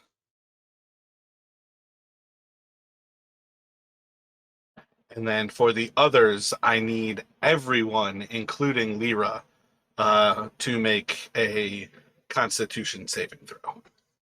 I'm using my inspiration. Same. And Brannick is in the area of effect. Yeah, this is Cone of Cold. It is every single one of you here. Gotcha.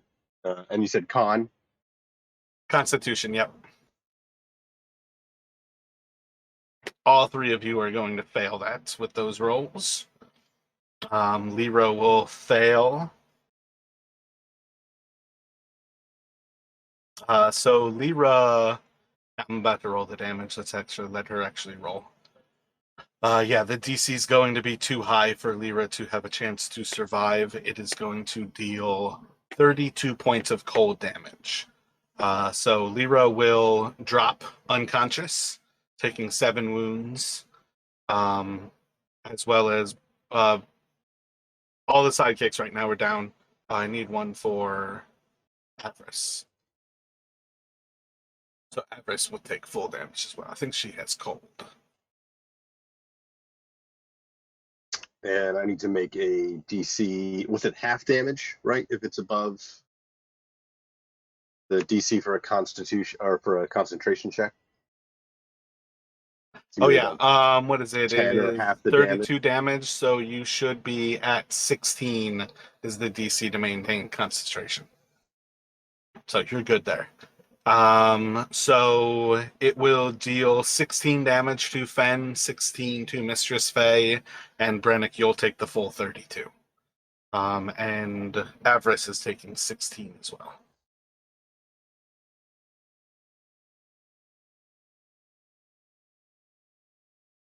And that's going to come back around to Mistress Faye.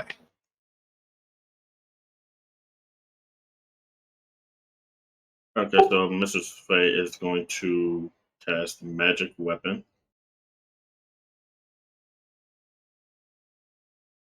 And then she's going to do her 3 attacks. After she made it. When you cast Magic Weapon, nothing happens.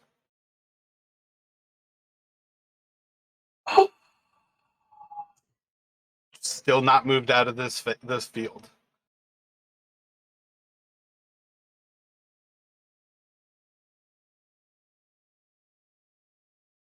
That's your bonus action, though. You still have your actions. You can still move forward and make normal attacks at her. All right, we're going to do my 3 attacks. First one will grip into her as you cut down into her right arm. Second one is just above her AC in order to like grasp. You almost start to slide across her icy flesh before it grips just enough. And the last.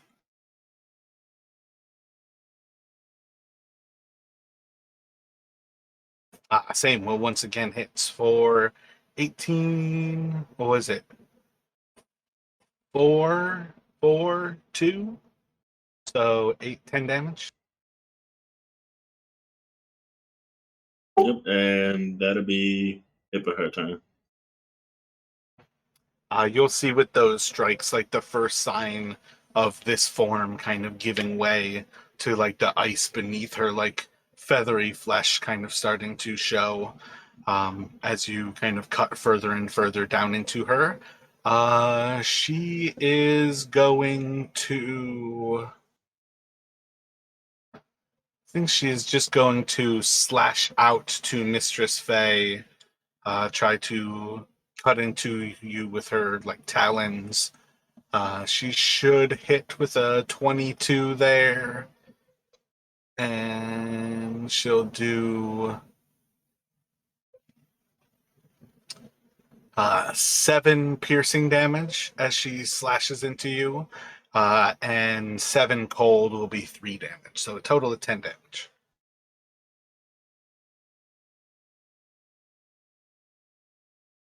What would you like to do with Lyra?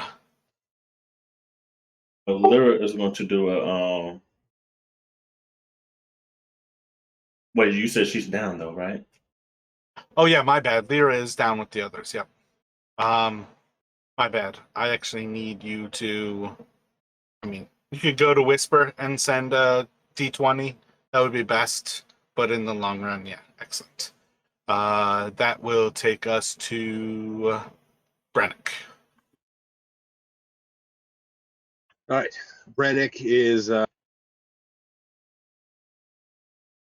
he is going to kind of move, throwing a 4th level magic missile into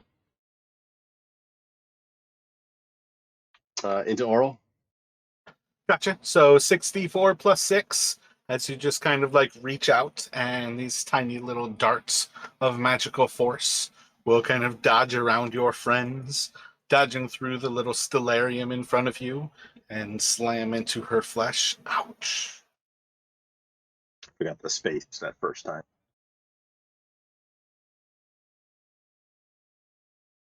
Oh, it worked out fine though, right? It rolled everything? Yeah. Anything else from you? Any more movement or anything? Otherwise, death save from Breath. All right. She's going to again strike out, this time for I feel like I swapped it on the D4. Should have been Fen last time, maybe. But I'm gonna go for whoever I didn't attack last time. And she'll probably swing and a miss with a 14 to hit you. Yes. Excellent. And then that's gonna take us to Avarice.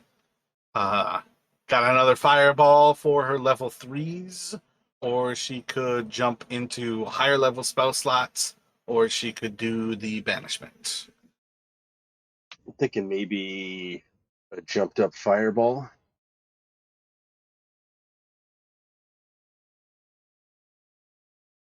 Other than banishment, what high level were you talking about?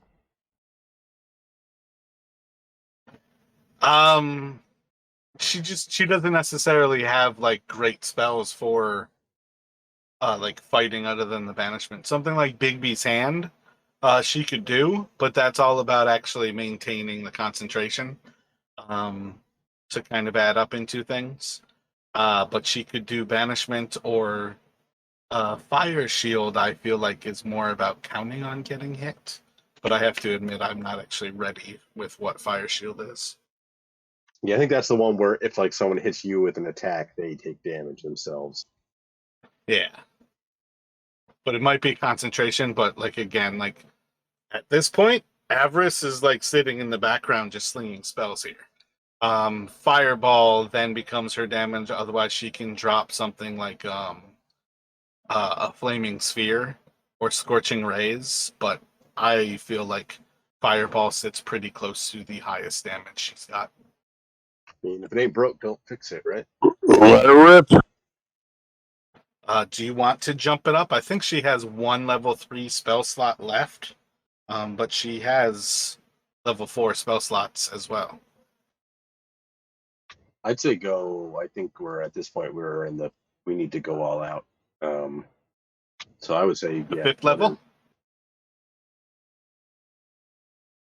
I guess unless we want her to keep banishment in the back pocket, but that even that's a very hit or miss. That's the likelihood of that actually working is unlikely. I think we're probably better off just going ahead and trying for the taking the damage using the higher fireball cast. But I'll, Yeah, I agree. Let's go with a sure thing. Gotcha. So she'll rip out a 5th level fireball here, and see if Avril's about to, or Aro's about to fail this. That is what it's going to take. Yeah, I'm pretty sure she's going to, kind of, not only do you see as she like kind of like whirls her ice to try to displace this actual like explosion of fire, but you're going to see as she uses like her legendary resistance, you can almost like physically see the magic like draining out of her flesh as she tries to use this whirl of ice around her to contain the blast. And you'll still see as like her feathers are like singed away. I think this should be 10d6. 30, 41. Let's see.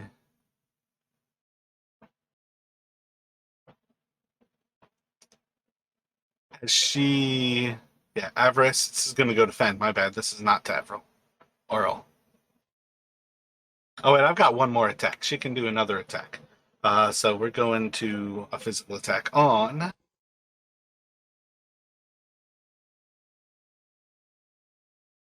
Another strike at Fen, another fail as she swings out at you, and just goes wide. I think a 12 misses you.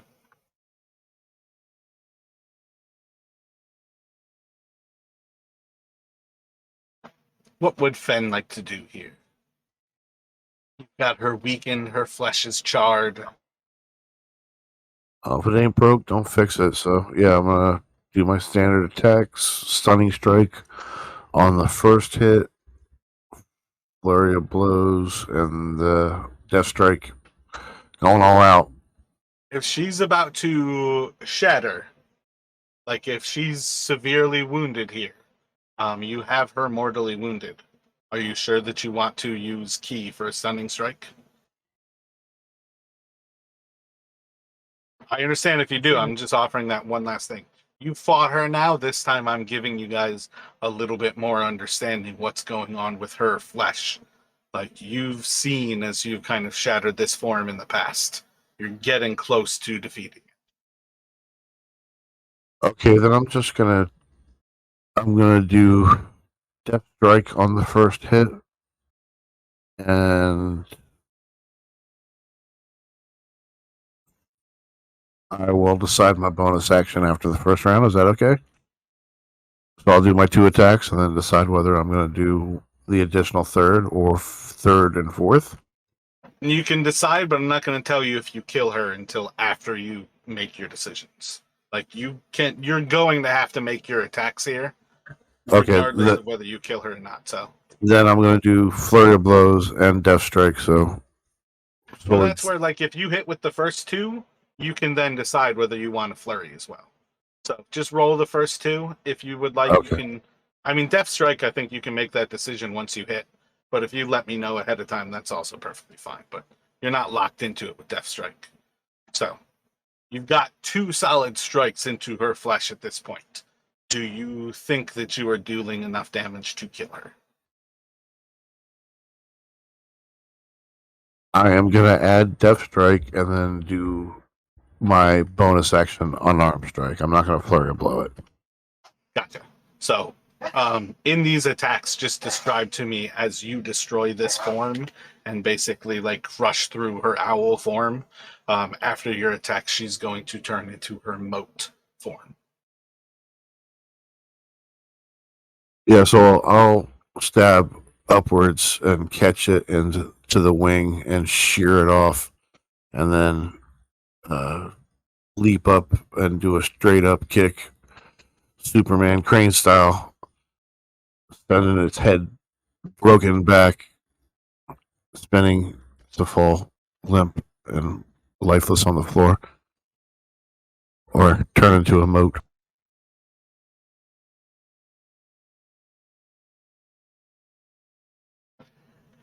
Excellent. So yeah, as this form kind of like shatters around her, and like all of the feathers kind of like scatter in this wind. Once again, you guys are kind of like broken through to her most primal form here. This is where like it's just kind of horrific to be near her. The cold is so strong, like being around this form is dangerous.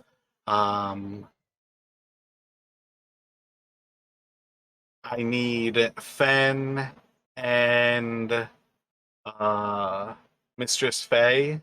You are going to take 10 cold damage.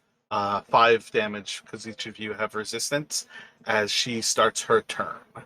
And we're going to go to...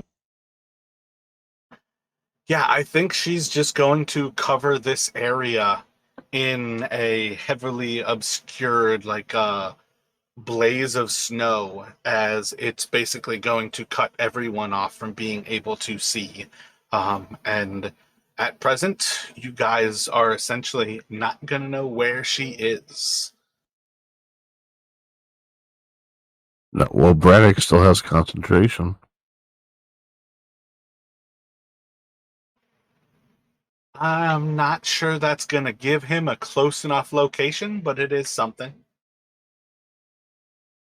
Says I always know the target's location until the spell ends. She's in this room, but what I mean is she's like a tiny creature at this point. To say that you know exactly where she is might be like the stretch of it. But she's heavily obscured. It's just one of those things, depending on what you're trying to do. I think that's where most of it will kind of come to. Yeah, I guess the issue would come up if I had to use a spell where like it says, yeah, so I can't see her because it's heavily obscured. Yeah. Okay, I got you. Yeah. Can Fen pull out the drift globe and light it up?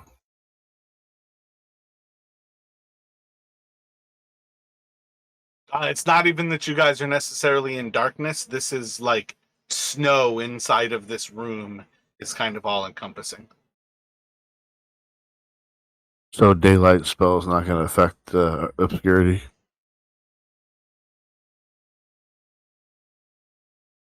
Yeah, pretty much.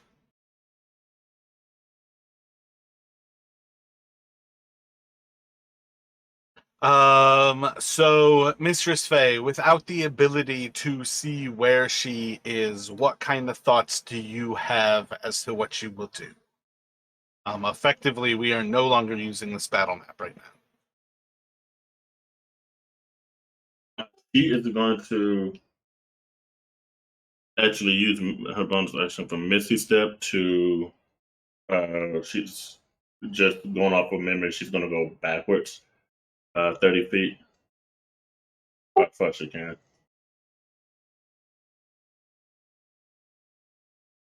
I think with Misty Step, you have to be able to see your destination.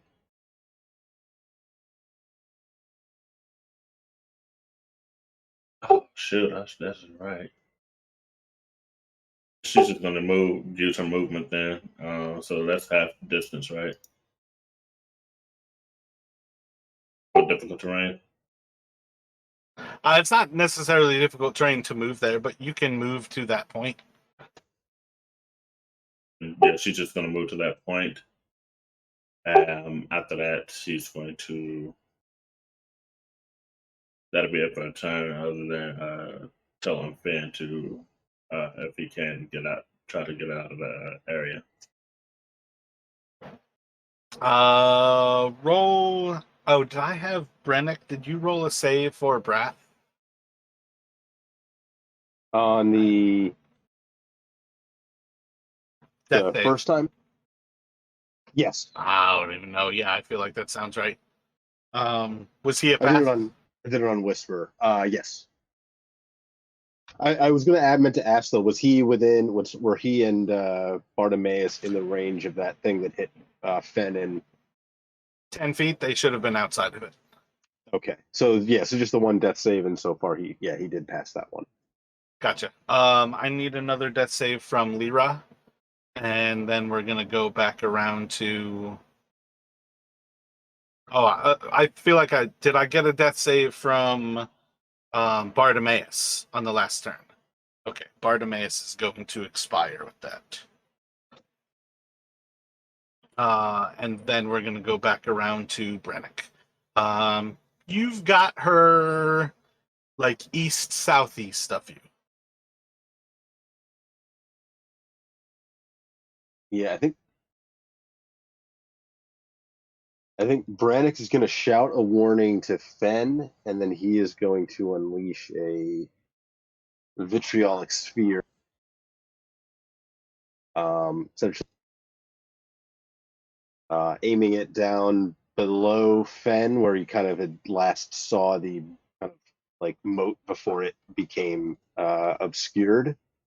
So I don't think, even if he aimed it like at the very end of the room, he wouldn't be able to avoid hitting Fen because of the radius.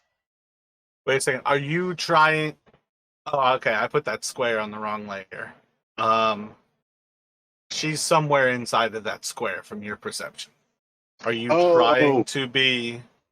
Sorry, I was scrolled down. I didn't see you put the square on. My bad. Well, no, I had it on the wrong layer, but that's why I said east southeast. Is she was more east than south, and then you started to describe like more south than east. Gotcha. Okay, so in that case, if he kind of knows she's in that general area, that's where he would aim the vitriolic sphere. Let me see. I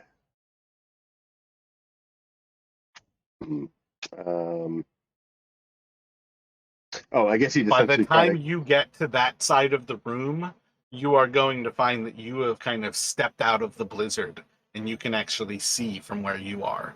You're looking into like a hurricane of snow ahead of you, but where you're at, it's like visibly looking into a wall of snow, not like lost in it.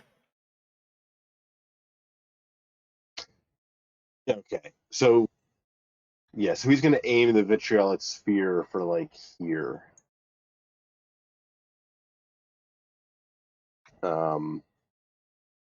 Yeah, and he's going to cast that at 4th level.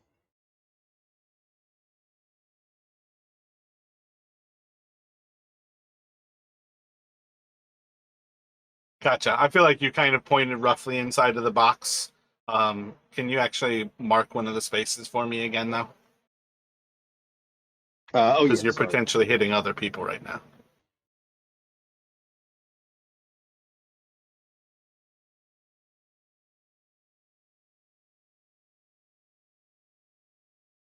Did I miss it again?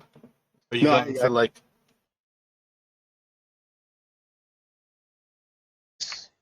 Like this Gotcha. at the center.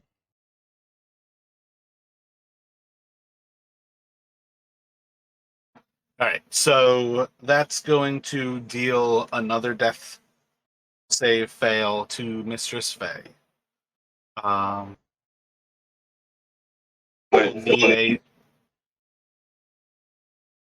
We'll need a save from Mistress Faye, and then from Avarice.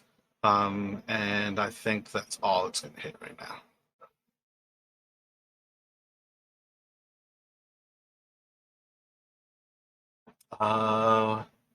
Is that a dex save?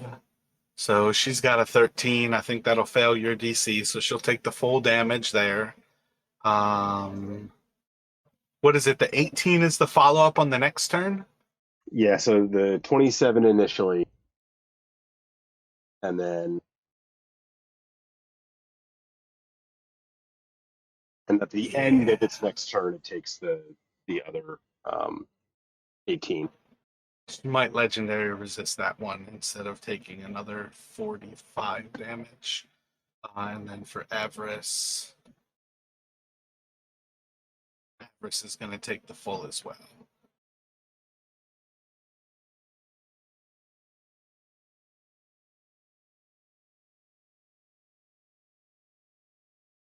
Okay, so Avarice and Mistress Faye got hit by his attack. Yeah. This isn't even something that you see happening. There's just going to be a point where there's... I'm not sure if you actually started to describe it with Brannick, but basically the actual casting of this spell is going to be a splash of acid that just kind of comes out, it's going to pour over these 4 different figures and just start to melt away your flesh. I'm just going to take all of it with avarice right now, so I don't like fail to take it later. But that's kind of how it plays out, as the 18 comes later. Just I took 18 damage or took all that.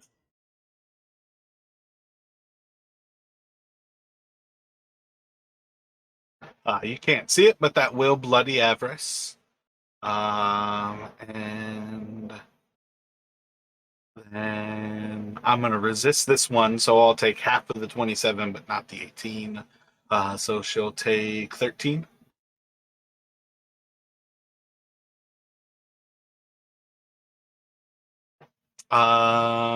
And that should take us to Avarice. Did you call out information about where she was, Brennick? I think you would have like at least a general location. Yeah. Gotcha. Was that a third there, or was that the second? That was number 2. Gotcha. My bad. I was only keeping track of the actual fails here. That's part of what's psyching me out here. And we'll go to Avarice. You guys kind of have a rough idea where things are going down. She's got another 5th level fireball, and you've now like burned her flesh with acid. What are you guys thinking here? Yeah, I would say 5th level fireball. Yeah, definitely. I have only one, a burning desire.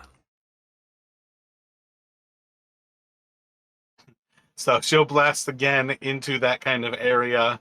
I think for what it's worth, she can protect everybody without seeing them. It's been a while since I've actually read the Avocation Wizard. Fuck me. Avarice is going to, or Arl is going to fail again. She does not have any legendary resistances with this form remaining. She's going to take that full fireball. Another 34, but she is now resistant. Nope, I was looking at Avarice. She's not resistant, but she's not vulnerable to it. We'll take another 34.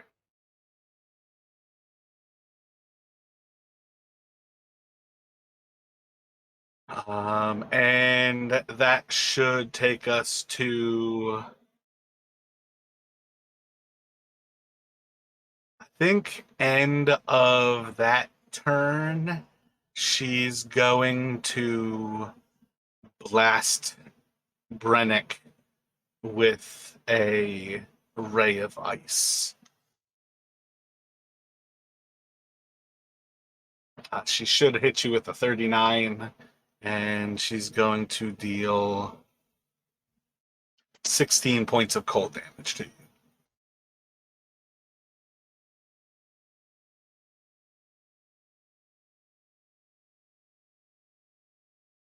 And that will take us to Fen.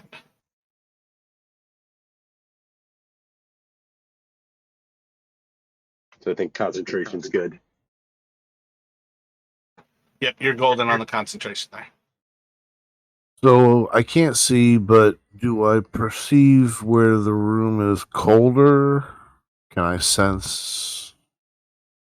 It's heavily obscured to the level where, like, you can get close enough to attack her. It is at disadvantage. So if you want to move to her and strike out at her, you can make it up to her. I'm basically going to say, like, go for that same idea. Go for her actual position that I have, like, boxed off for right now. And if you would like, you can make melee attacks.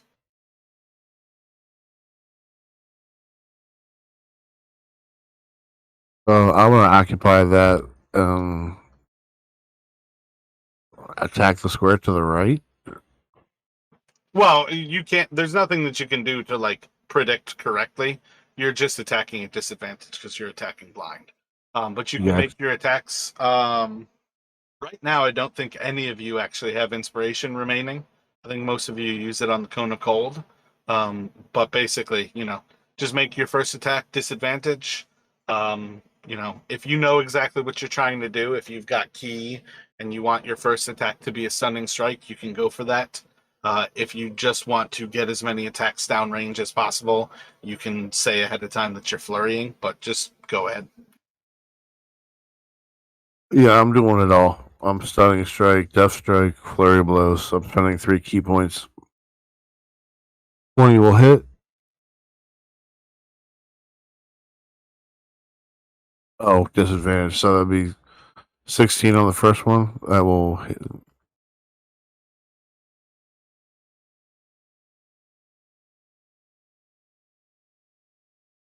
When you stun into her and actually like feel her key, this form of hers cannot be stunned.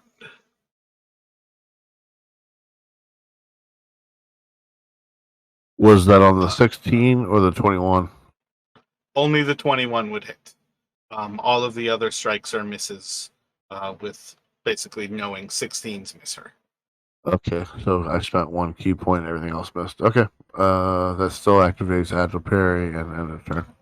Were you not doing Death Strike? My bad. I thought you were thinking about a Death Strike as well. I don't think I can use Stunning Strike and Death Strike on the same hit, can I? I suppose I could.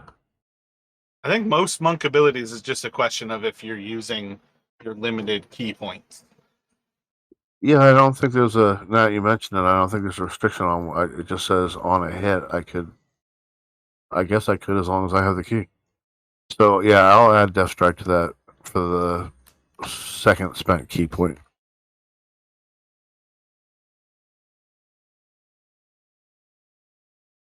For another 5 damage. End of your turn. I think she's going to. I think she's just going to blast. I think just into Fen, with one of her polar rays. What is that? A 19 to hit you? It's below once you have your AC like increase there. My AC with the Agile Parry is 23. Gotcha. Yeah. So she'll kind of like strike across you, and you'll just see like one of these beams kind of flies out past you, Brannick, and you just kind of see it in the distance. And then Fen, you are going to take 10 points of cold. That'll be reduced to 5. Ooh. Damn, I don't think you can take an opportunity attack at a creature that you can't see and heavily obscured. I think that counts as effectively invisible. She is going to effectively move away from where Fen moved. And I think she's going to drop a polar ray into 2 different people.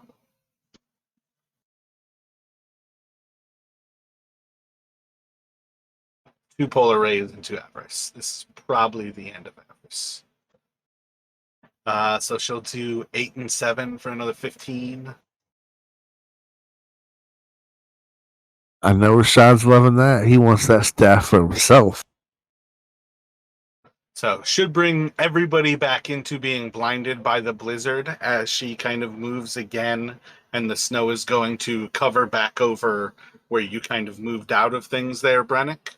You can sense like with the square basically where she's at, and for melee fighters, you pretty much have to move into that square to be able to strike at her. Again, most of what the heavily obscured is about is that it takes difficulty to actually strike her. I think I'm correct in saying that. But other than that, it's going to go to Mistress Faye. What would you like to do? I have an idea. I'm hoping it works. She's going to move like right. Is that too far?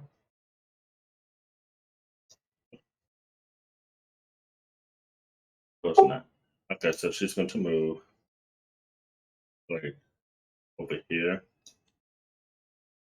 trying to avoid people, and she's going to aim like upwards, and she's going to cast Gust of Wind.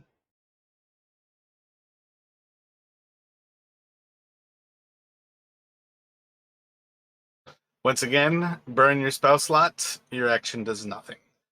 Your spell never leaves your hands. Oh, crap. That area. Okay. All right. Shoot, that'll be it for her turn then.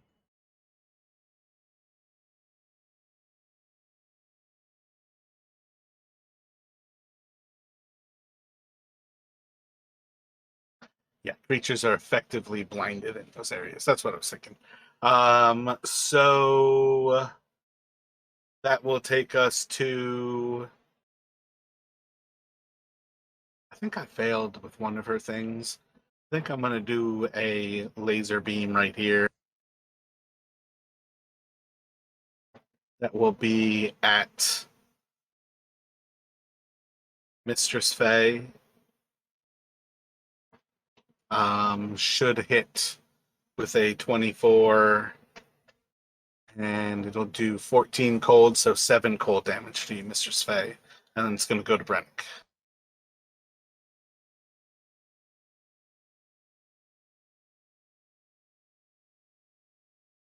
Oh, I think also end of your turn, another save for Lyra. So I think the sidekicks are officially dead. Oh wait, no, Brath is still kind of alive. What are you thinking here, Brennick? You've vaguely got her within like 10, 15 feet in front of you. What would you like to do? Yeah. Well, Brennick doesn't want to drop another one of those spells again, given the confined area. He can't really do it without hitting others, so he's kind of stuck. Actually, before he moves, he's kind of stuck, just trying to launching a firebolt at the attempting to hit Oral. You know what? I didn't give you a good description last time, and I think it kind of cost you a little bit. These are high enough ceilings in the spire. You could probably rain down from overhead and kind of like drop the acid above Arl. Okay, yeah, I thought that was my thinking when she was bigger, but I thought when she kind of got small, that kind of took that off the table. I mean, it's definitely still dangerous. There's a certain level that maybe you're thinking Lyra can still be saved. But I think for what it's worth, as far as like this is still an epic battle and I want you guys to actually come out on top here, I think raining down above with another vitriolic sphere isn't like hard pressed like for where you guys have been at in this place. Most of this tower has been like these 30 or so foot tall ceilings.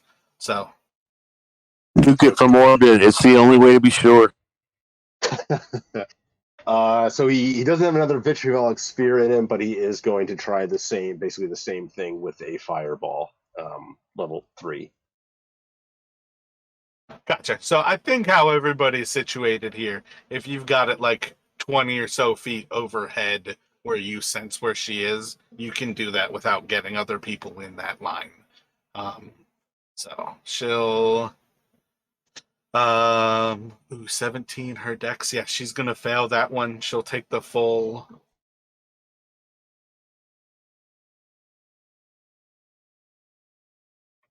And Braddock is also going to move.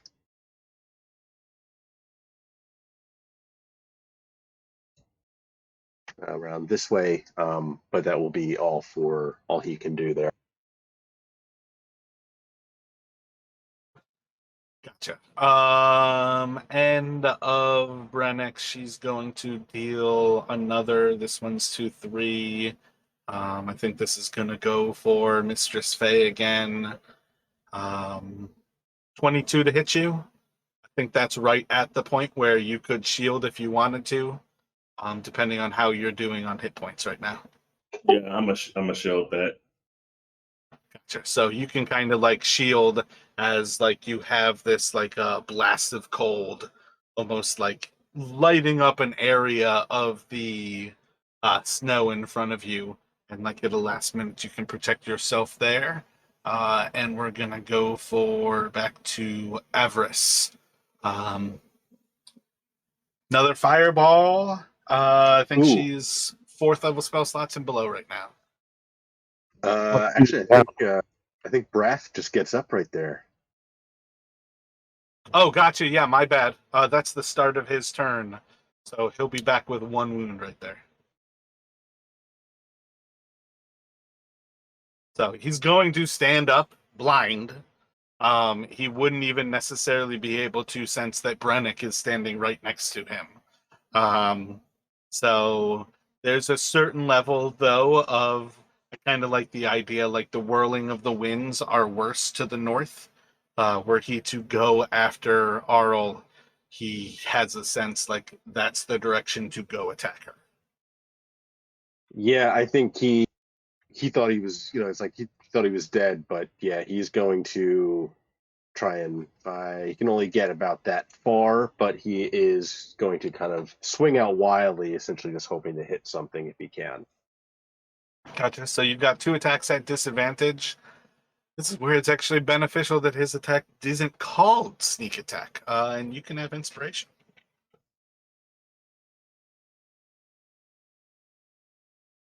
I think those will both miss, but inspiration helps. And let me take myself off Whisper there. Forgot again. So after that, back to the idea of Aurel. No more 5th level slots. I've got 4th level. She's got 1 more 3rd level. And 2nd level is where she would get into flaming spheres.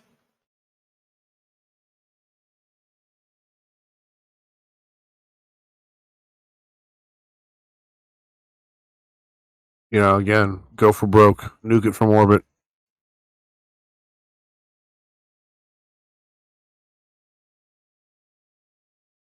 I don't think anybody's holding back at this point. Gotcha. So she will pass. She's going to take half damage on 96 this time. So 40, so she'll take 20. Yeah, I mean, I'm terrible about moving Avarice around. I've kept her there. I'm going to keep her there. We're going to go for Fen. All right, so I'm going to move in, and I'm going to same thing. Standard attack, death strike to the first hit, and flurry of blows. Gotcha. Pick a place for me. Again, you're kind of moving vaguely into that square. Gotcha. Doesn't matter.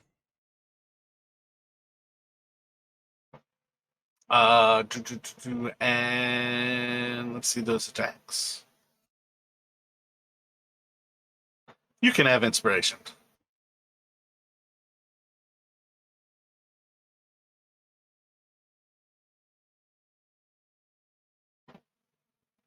Alrighty, so middle 2 strikes are going to hit as you strike out at her. The 24s are both hits.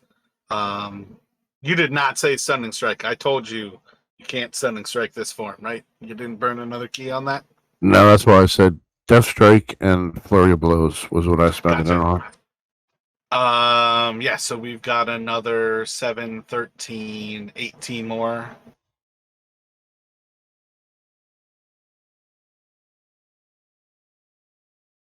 Activate Agiparian end of turn.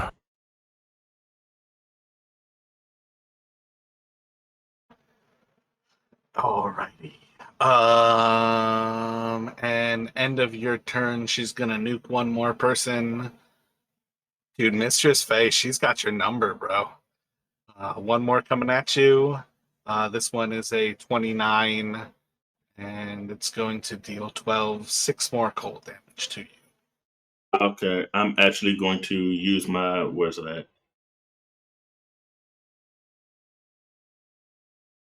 There it is. Stone's Endurance to reduce that damage to about 1d12 plus 3. Gotcha. Let's see a 9 or higher. Oh, wait, you don't. This is for 6 damage, though. I guess, it's up to you, but that one's already reduced because of your cold resistance. So you need like a 3 or higher with that roll.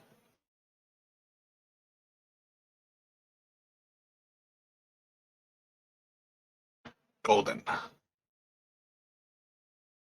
Fen, I need you to make a con 10 save with breath, please. Oh, breath is gonna go unconscious again. As like the cold of her like wind again kind of whips through. Fen, you're gonna take another 5 cold damage as it deals 10 to you. And we're gonna go for and I'm gonna have her do 2 lasers at this time is going to be Mistress Faye and Avarice. So for Mistress Faye, it's like a 32, and Avarice like a 28. Mistress Faye, Avarice, each of you will take half, so you'll take 6 with Mistress Faye, and she'll take 5 on Avarice.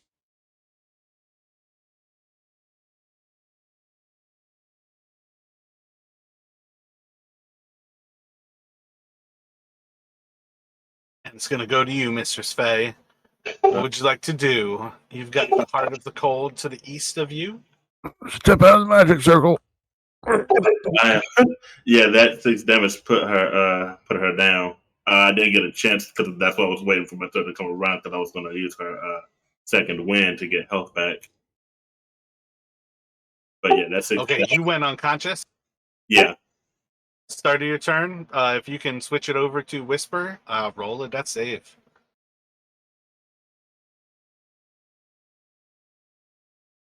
Roll a 20. Give yourself a... Oh, you don't have advantage.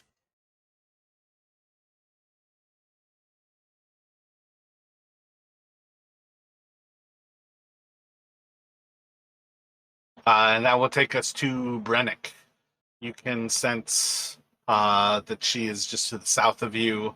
What would you like to do? Yeah, Bernick is going to move, and if he can try essentially the same thing, try to rain down. He's not worried so much about. I think he doesn't want to hit. Obviously, he doesn't want to hit Mistress Faye, but essentially, he wants to try and essentially do the same thing he did last time and try to see kind of like rain down fire on where he thinks Oral's moat is. I don't even think he wish- can see Mistress Faye. Yeah, you can. I'm gonna go for... Yeah, I think doing it high enough on the ceiling. It's not like Arl is like floating at the floor level. I think it's enough to say that you do not have to hit Mistress Faye to explode like above Arl. Just go for it. Okay. I mean, the other thing I could do is I could like if I moved a little more and kind of put it like the center over here, it would hit Bartimaeus, but that way it wouldn't hit Mistress Faye. Like it He's would gone. reach. Bartimaeus is gone. That's what I'm saying. That's why I don't care if I hit him or not. Yeah, you guys are in dire straits. You really can't see these things. You can sense that Arl is floating down there. I think it makes more sense that you're doing that exact same thought of just trying to explode it above where you're sensing this. Gotcha. Okay. So this will be another 3rd level fireball. And another fail.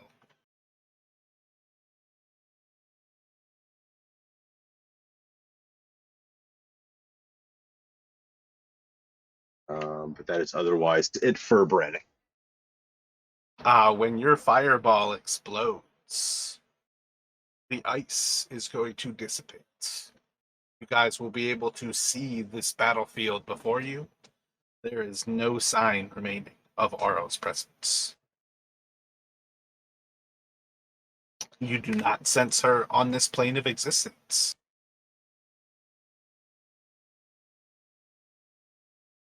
She's gone.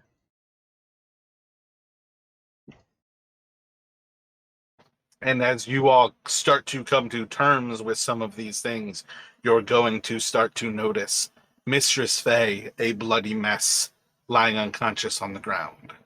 Bartimaeus, not breathing, lying unconscious, dead on the ground. Lyra, dead, unconscious on the ground. And Barth, unconscious, but still breathing on the ground. Avarice, severely wounded. Fen, are you even at half at this point? No. Fucking monks. Finn said, "Fuck damage." You know, it was that potion of cold resistance. That's what saved me the most. Yeah, that was well done. The potion of cold resistance was definitely huge, but that's where like having the resistance and then also like evasion when I'm using AoE shit, like it's huge. Yeah, for sure. That's what makes them fun. So, So, Fenn's yeah, first reaction is going off to Mistress Fay. Yeah, I'm gonna you can go use for a it. medicine check. I'm going to use the advantage on this one. Excellent.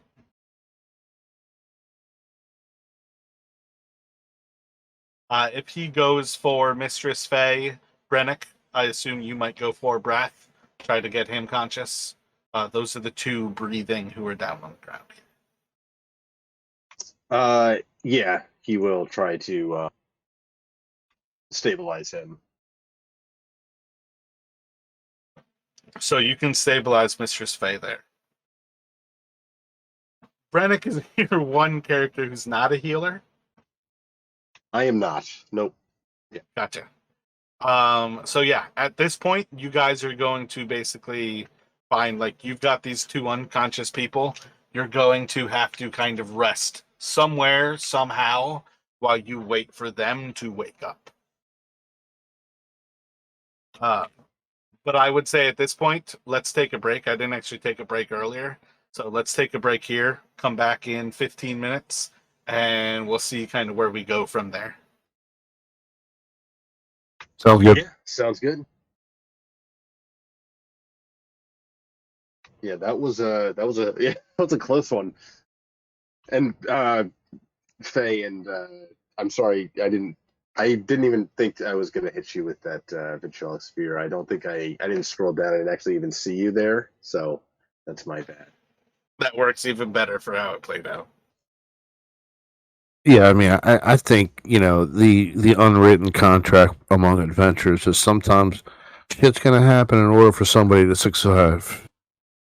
Yeah, I was a little less concerned, like it potentially hitting Fen because I know he's so like sort of preternaturally agile. Like you have a decent chance of, you know, escaping the worst of it. But I really didn't. Yeah, that was an oversight on Brannick's part, or he just didn't care. You'll never know. Hey, do you remember what if I used how many potions I used last week? Did I just use my second wind last week? I don't think you used potions. I think you used all your poisons getting into the place. But part of what I think I told you was like, don't use a potion until you have to, because your second wind you always have. Okay. So yeah, she's definitely gonna. Oh wait, I'm unconscious. I can't use my second wind during this short rest before the short rest start, can I? Yeah, we're going to pick up with that once we come back, because that will come to whether people want to try to save time to try to give you guys potions. But again, we'll pick up with that once we come back here. All right.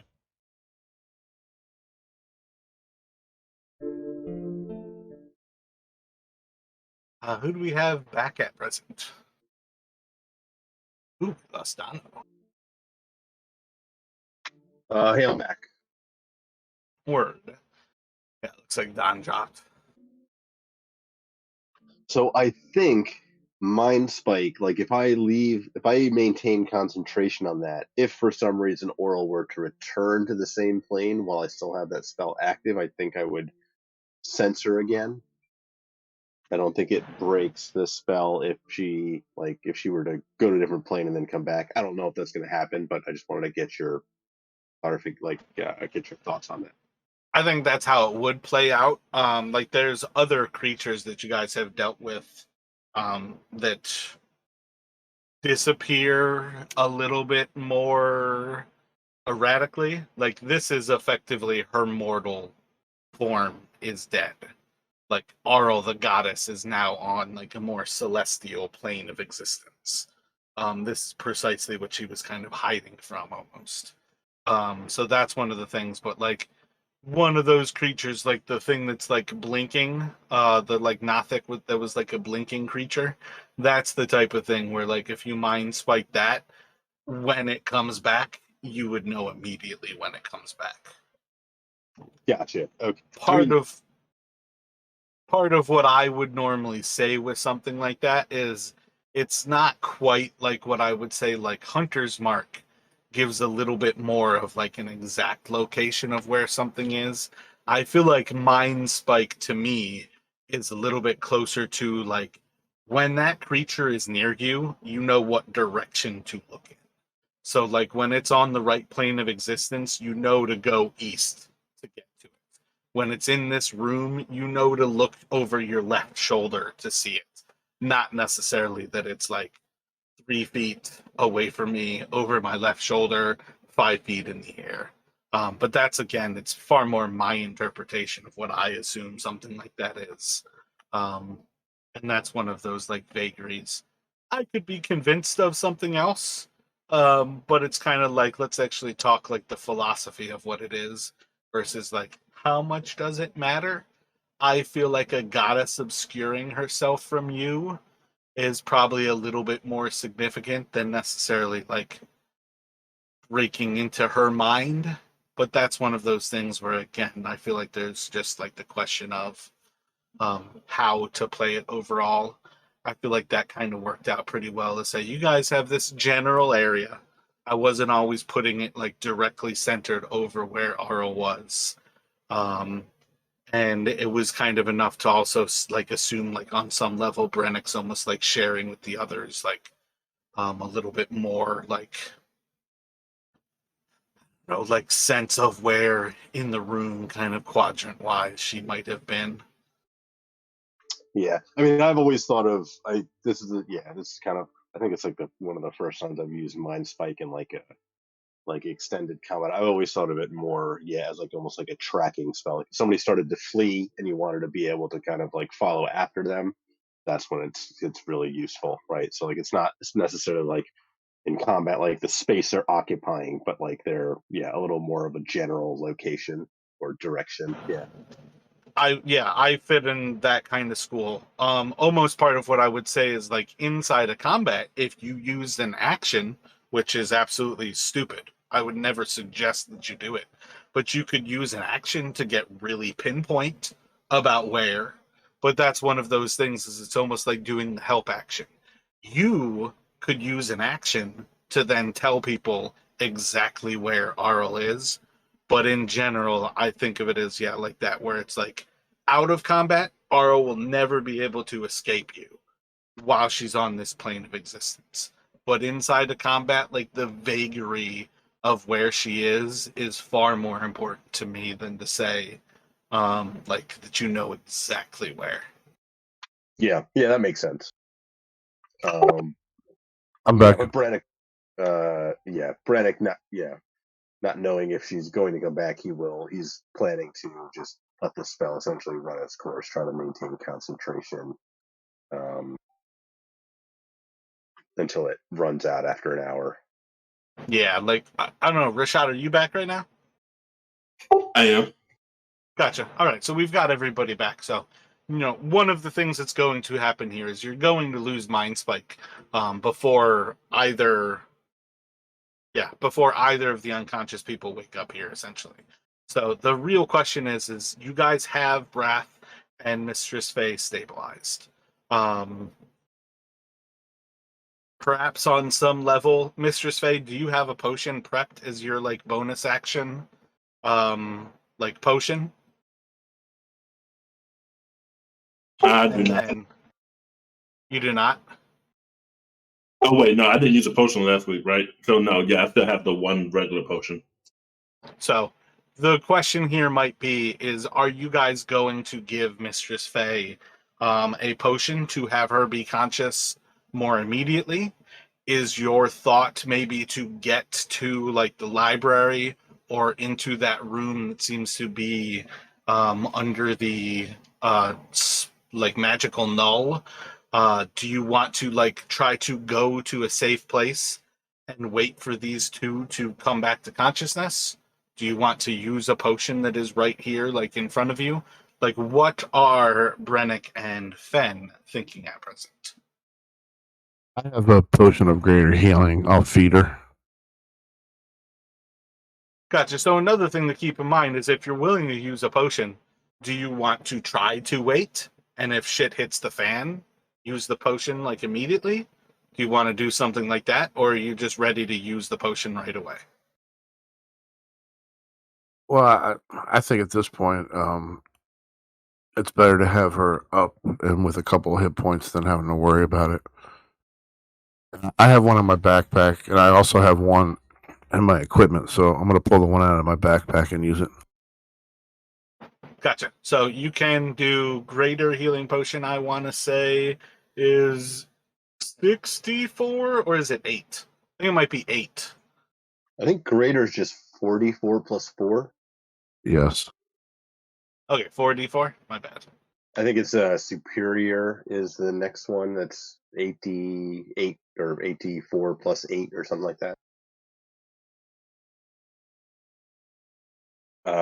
Brannick is not going to waste a potion on Brath at the moment. He's going to let him wake up. Well, this is where we're going to come to with Mistress Faye conscious. Are you guys going to do anything to... What's going on there?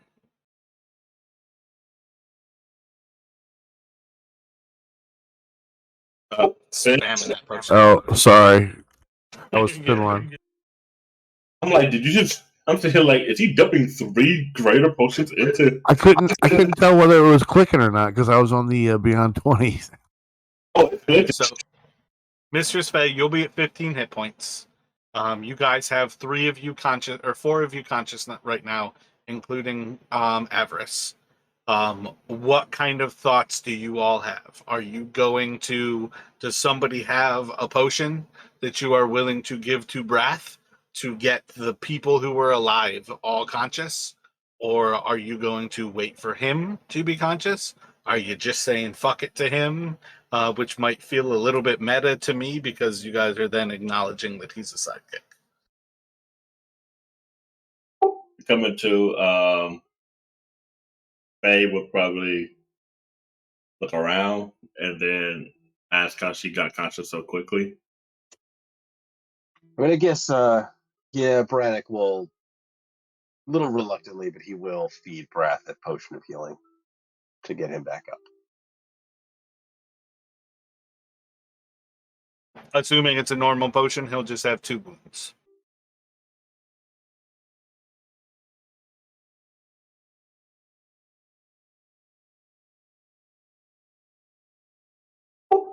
That was a battle.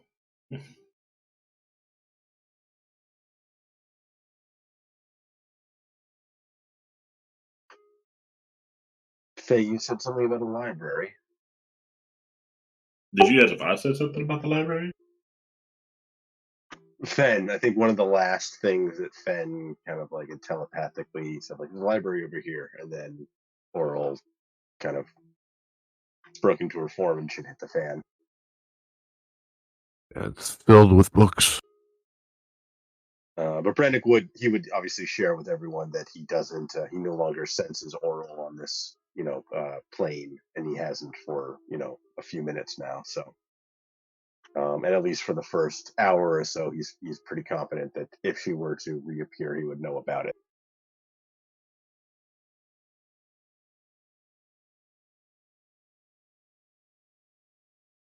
So doing this, this is still doing the short rest, right?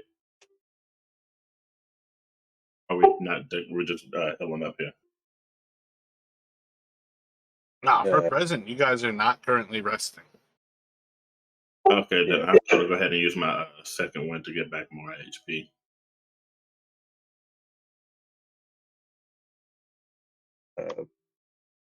Yeah, Brannick is gonna start moving towards. He wants to take a look inside this current library here. So, heading into the library, you all will very much see this place is filled with hundreds of tombs. It is lined with books in all three walls. Many things are scattered about the floor. There's little stone in the floors to actually be seen. But with time, you could go through and separate the things that have disintegrated with time. You could potentially find things of note in here. But overall, this seems to be one of the largest kind of compendiums of knowledge that you've seen. Slightly more protected, perhaps, than the actual library that was outside of the spire. Slightly more protected from the degradation of time, but it still shows damage from time as well. Though. Yeah, I think one thing he'd be curious about is trying to keep an eye out in case, because there was like when the Oral's moat essentially disappeared, like there was essentially nothing left of her, right? So one thing he'd be keeping an eye out for is, just in case like she happened to stash the codicil in here, but otherwise, yeah, he wants to, try and damage as little as possible while still, doing, a search through to see if there's anything of use. Let me think. Was the codicil an artifact? According to, because I still have it in D&D Beyond, I just marked it down as I don't have it anymore. It does say wondrous item artifact. I wonder if that's my creation versus as design. I mean, I'm good either way. I just want to mention that's something he would be looking for.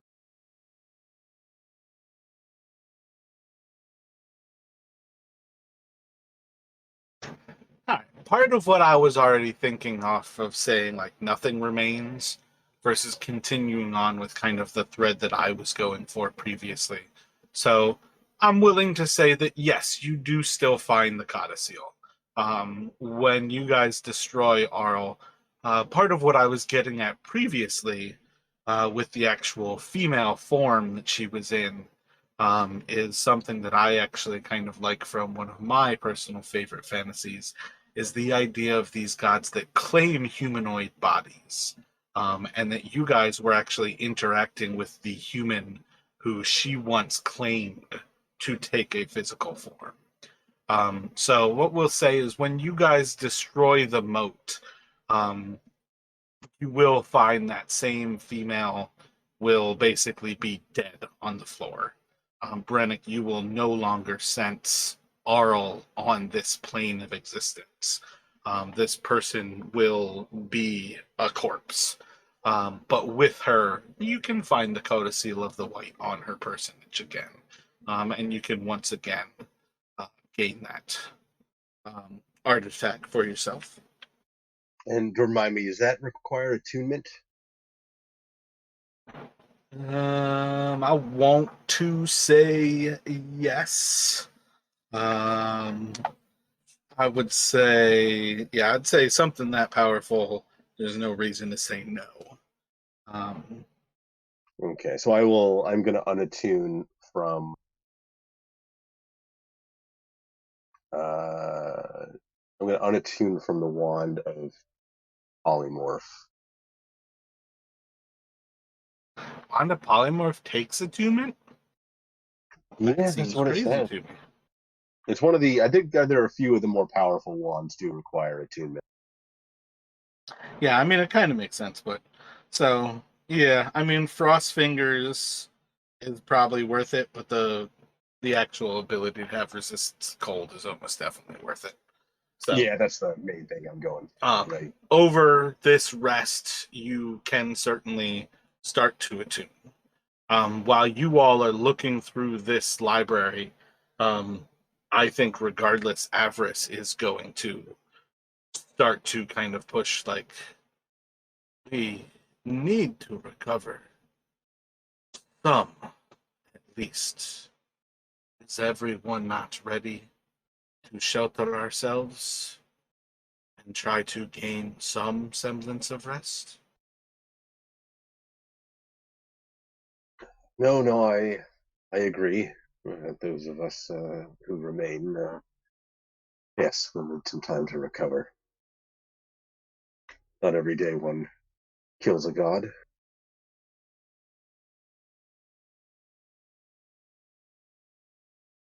Agreed. Do not fool yourself.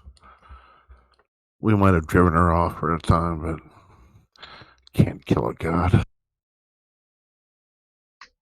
Everything alive can die, but I take your point. Perhaps kill is a bit too strong of a word.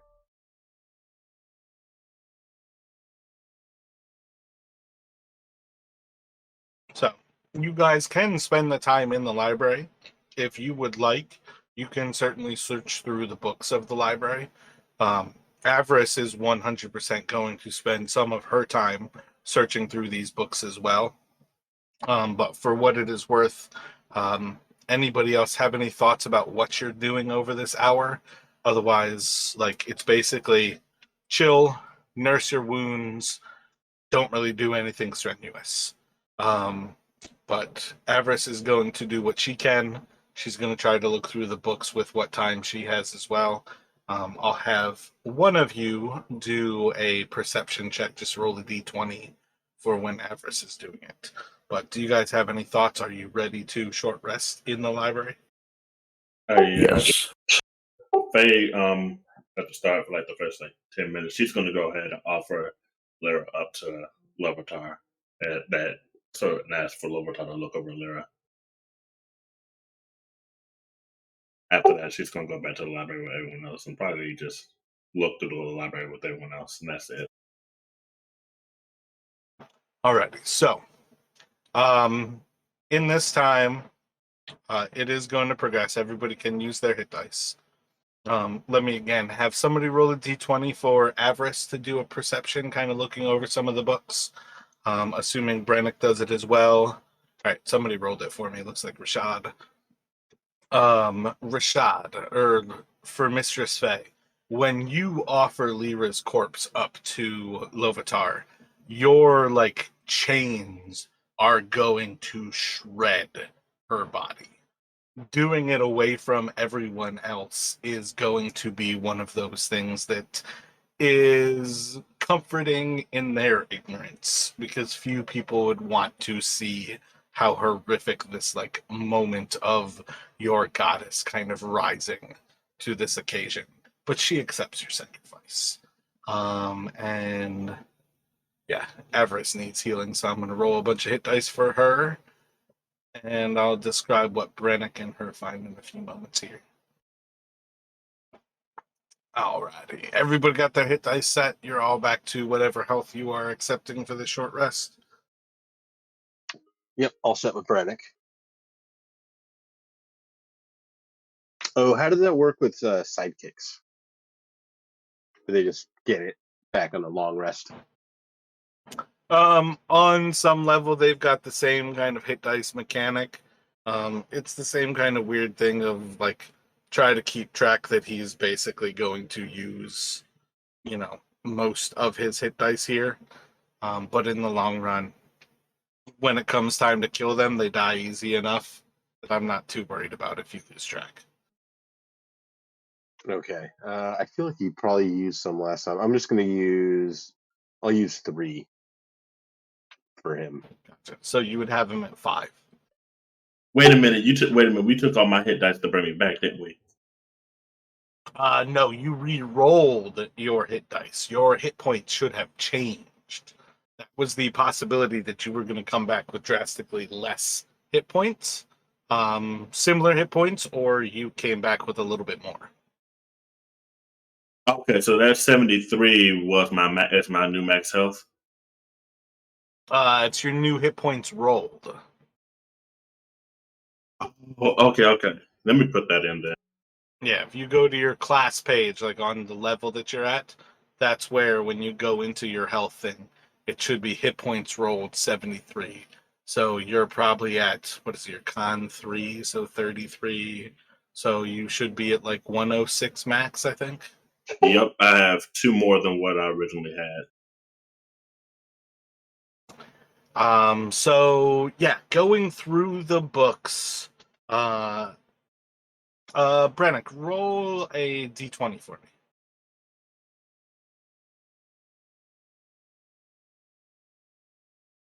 So going through the books, there's a lot of things in here that are certainly interesting, kind of things where you could come back to this place and spend like years of your life going through some of these books. A lot of those subjects are basically like academically interesting to a wizard, not necessarily provocative in the case that you are currently living where your life is at danger. But you do kind of eventually come across a book bound in like black leather, and it's just like a very deep, dark, black absence of light. And you see on it that there are the 8 schools of wizardry, kind of in a semicircle around like the bottom third of this. And then on top of that, you have a kind of like gold outline showing you like a black 8-pointed star. And inside of this book, you can see that it is called the Chronicles of the Ebon Star. This book talks about the Chamber of the Ebon Star, the High Wizards of the Ebon Star, and kind of their actions. With a little bit of kind of cursory browsing through it, you can kind of find that there are notes about the things that Irolathas and his 8 wizards, the wizards of the Ebon Star, and what their kind of actions for Yithrin entailed. But the passage of note that you come across will actually be to see one line kind of states, Master Irolathas opens the door to his study when 3 or more of his apprentices, or those empowered by the goblet of the House of the Arcane, are seated correctly in the chamber of the Ebon Star.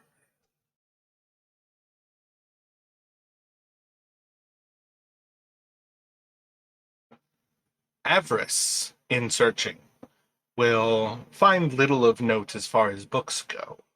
But at one point will kind of hold up almost like a piece of parchment kind of rolled like a cigar. And she kind of like with a little bit of a smirk on her face. I asked only for his staff. You may care for this. And she'll hand you the piece of parchment paper.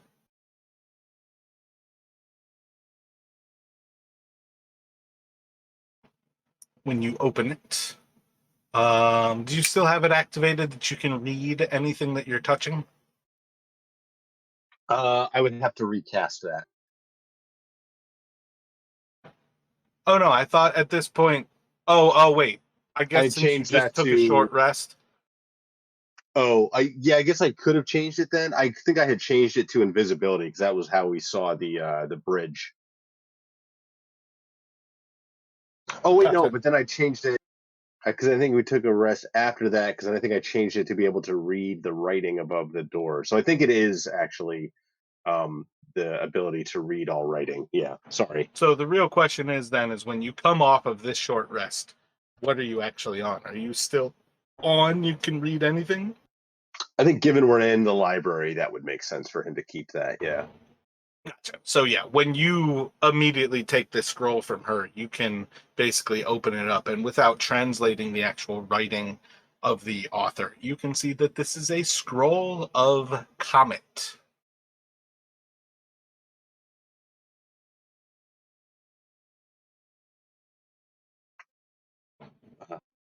Well, this could come in handy. Kind of like thank the you. last I was- moment as she hands it to you, like in one of those kind of classic, like she like holds on to resist your grasp like a little bit before letting it go. I'm holding my bargain. Don't forget to hold up yours. You've proven yourself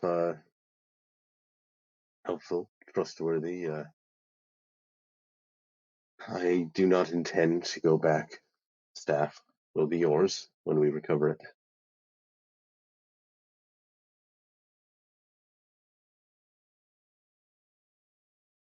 But he is going to kind of also share with the others kind of that passage that he had found in the book about the chamber of the Ebon Star. He thinks he kind of knows what we need to do if we want to obtain access to the study. He's thinking that, so we know the goblet, the House of Arcane. We've used that before, and he's thinking in terms of being seated correctly. So if somebody sips from it and gains the power to cast a cantrip of a particular school, they have to sit in that chair. That's his guess. And he's going to guess that maybe this is actually the chamber of the Ebon Star that they're talking about, given the 8 chairs arranged here. But we should probably maybe we search a little bit more just to confirm that. But that's what he's getting from that passage. So maybe those double doors lead to the study. Now that I think of it. Oh, my bad. Can you roll an investigation, Brannick? Oh, sorry. Yeah. Do you guys heard that right? What I was saying? I just want to make sure. Yeah. Okay. Yep. Just want to make sure my my Bluetooth didn't cut out again or something.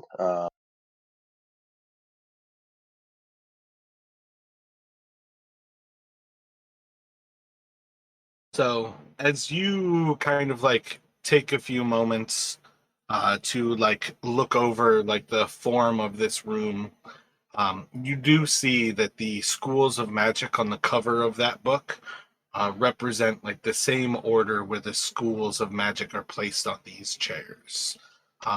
That might be enough to confirm to you that this is probably the Chamber of the Emperor of the Ebon Star. Yeah, that was his initial thinking, and that seems to support. So yeah, he's a little more confident that he's right. But I believe we'd have to probably return to the House of the Arcane. Who actually used their cantrip after you drank? So I believe we had to use them all to get inside. That's the problem. I know Brannick he got Chill Touch, and he used that to quench the flame.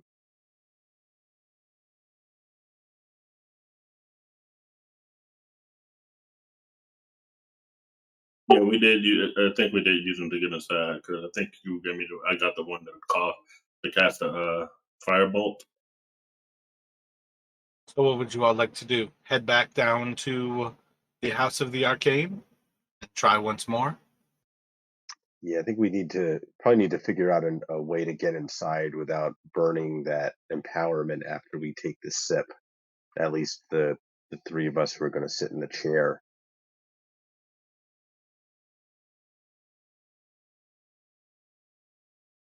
I mean, we've got so if we can use, Ben still got that scimitar, so we can use that. We could also get, I guess we could get cantrips from, if we can figure out another way, then we can get cantrips from other stuff that we're, yeah. But I think that's, probably heading back to the House of the Arcane is probably the first step. What you speaking with us about this, Mrs. Favor let you know. Well, I have a mold earth that's for the transmutation. If I could probably sit in the chair for transmutation and do mold earth. See, maybe we see what we each have on hand real quick before we head back down. That may be useful. Well, we're not Erothalas's apprentices. And if we're not his apprentices, then at least according to this passage, the only way to get it open is those empowered by the goblet of the House of the Arcane. I don't think it's sufficient to merely have magic of a particular school. I guess that would be. I guess that would work. That would make sense. And we've certainly seen what can go wrong when we make a mistake.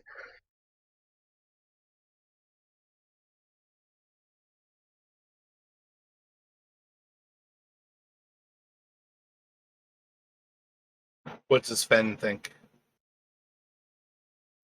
Ben just shakes his head, mutters, "Wizards."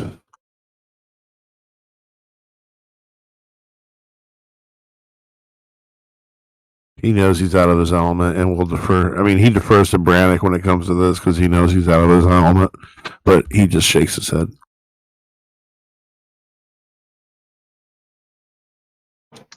My bad. I also forgot to mention there was an adamantine key to be found in the library as well.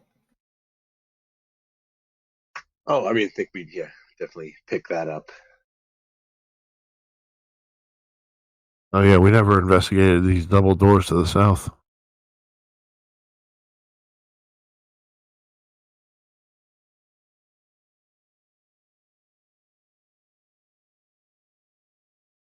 And now a key. Tiddling, tiddling, tiddling.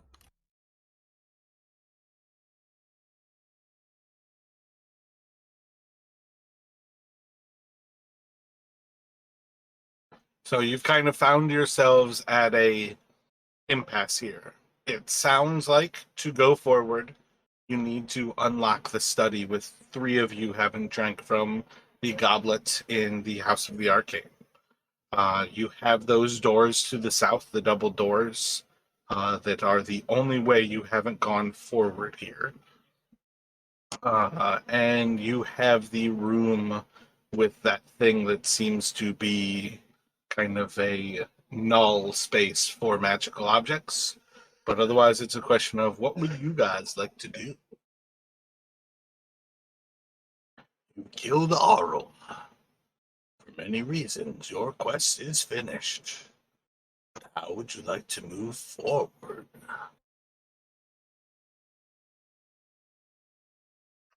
Suppose we could take a look and see if this key might fit. But be cautious, Fen. Brannick is going to hand the key over to Fen.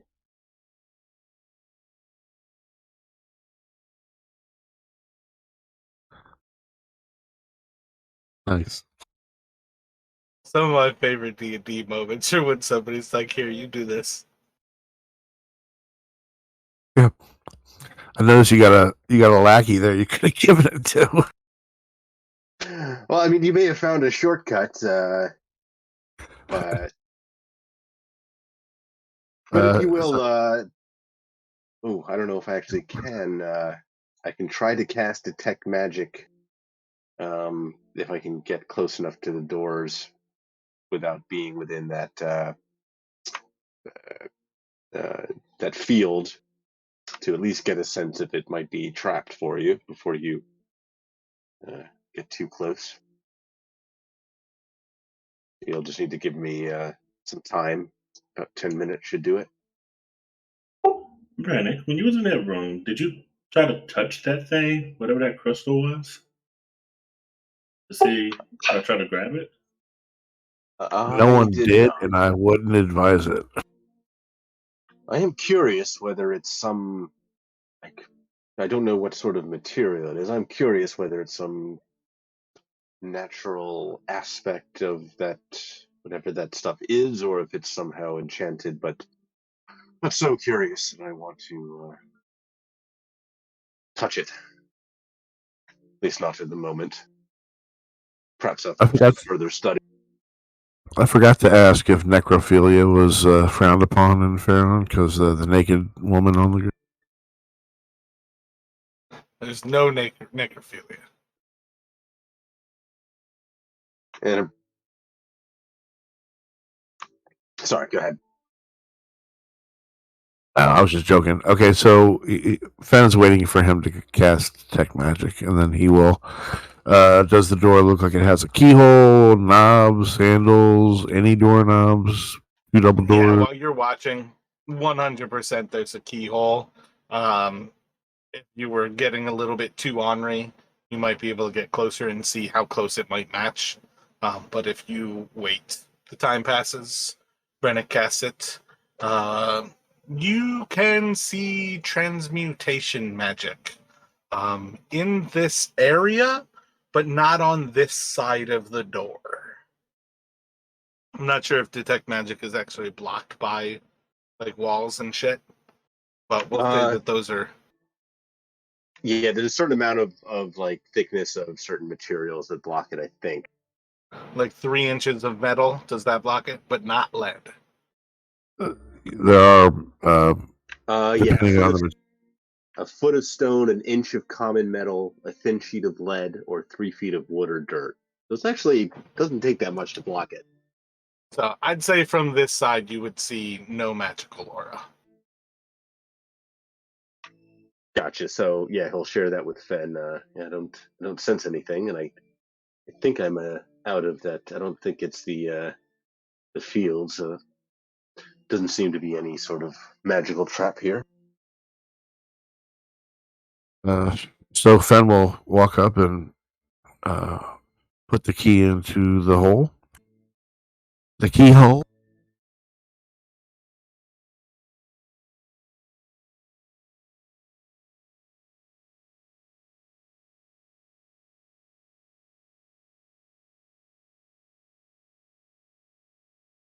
You might want to stand back, Brannick. Just in case. So as you open the door up, you're going to see a small balcony ahead of you, about 10 or 15 feet wide kind of situation. You are overlooking like the south end, so this is technically catty cornered in how like the map that we've been looking at Yithrin from. So I think like the arboretum is almost like directly in front of you and a couple of 100 feet down below. So like that's kind of the view that you're overlooking. Like Conjuration Tower is ahead of you, Divination Tower is like off and to your right, Abjuration Tower is like almost kind of like below and to your left, and you can once again kind of see that like soft glow of like orange light kind of scattering from the lowest levels of the spire where the Mythalar is running. And you can kind of see this light kind of like scattering across the city. But it seems to be a balcony. And as the door is open, is there any change to what Brannick is detecting with detect magic? So that's when you would see that there is transmutation magic on the other side of the store. Yeah, so he would kind of warn Fen. There's magic there. Do you head out there anyways, Fen? Not upon that, no. Gotcha. So when he tells you that there's transmutation magic ahead, you can still see much of the actual sites. You're still looking out of these like double doors that are 15 or 20 foot tall, 10 foot wide little gap in the hallway. So you can still look out into that balcony. Any thoughts from you all? What you would like to do? Did I need to use the key to open the door? The key did indeed go into the lock. You would feel an actual like clicking of the mechanism to recognize on some level that is the key to this door. Well, it doesn't look like a study,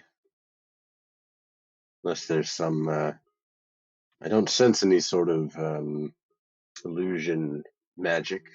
It seems to be what it seems like. Why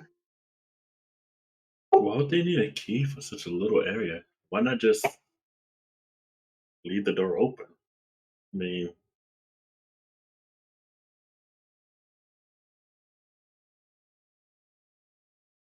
Or just put like a little window to have it open that you can step out onto. Why the doors? It is a good point. Doesn't seem like something that would require any sort of unlock, especially not to. I imagine we like adamantine is somewhat rare, at least, right? Indeed, yes. So it seems like a rather ornate key for a balcony. I mean, they are nice V's, but they're not that nice. Mr. Spay, can you roll an intelligence check for me, please? Precisely. Continue.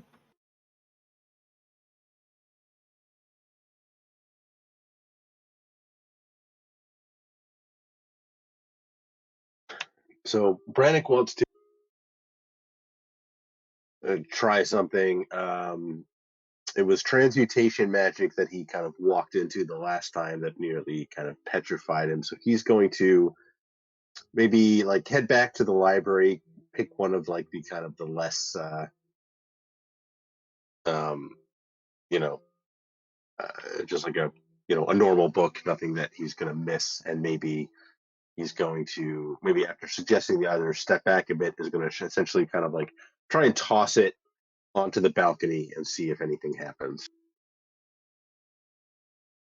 Gotcha. So you can go in there, like, find a book that's like, like the pages are all kind of disintegrated from, so it's little more than just like a leather cover that maintains a little bit of sturdiness. You throw it outside and it falls to the ground. Yeah, it was up to me. I'd say we have this passage. We've got the instructions. I say we return to the House of the Arcane and try to follow them and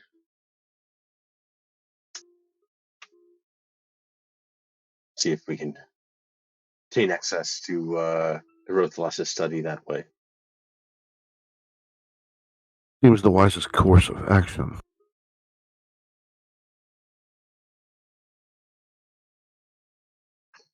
Mistress Fay, any objections? Not from my end.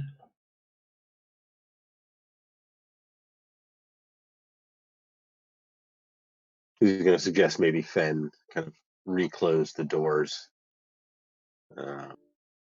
maybe relock them with the key just in case before we head back.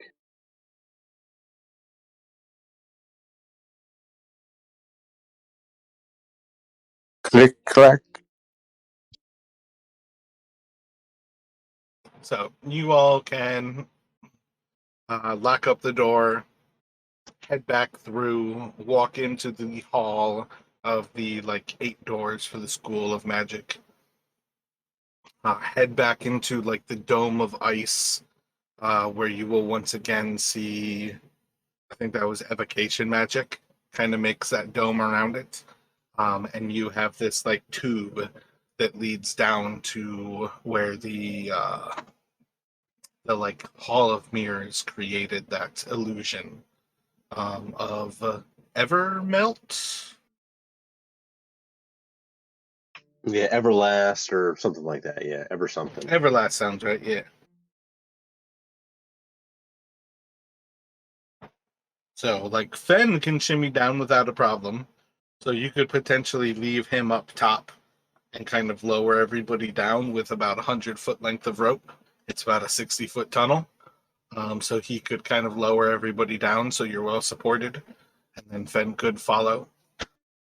Yeah, and I think the Magen could also, I think he might be able to kind of go down with at least some of the lighter ones among us. Yeah, I think the Magen can definitely, like, pick people up and move with them as well. So you can kind of move back through things like that. Move over the illusory stair. Pass back through the ballroom. And just continue to head out of the spire.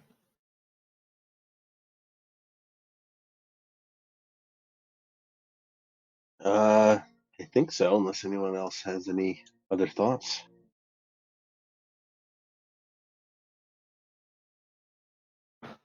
Heading back down the stair into the long tunnel that leads out onto the actual base of the kind of like platform that makes Yithrin.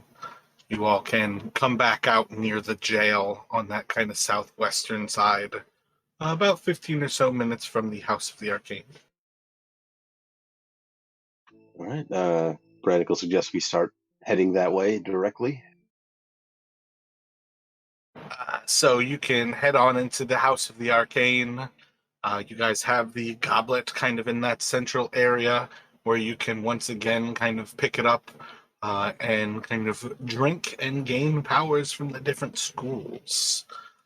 Does everybody have a school in mind, a spell that you would like to impart amongst yourselves?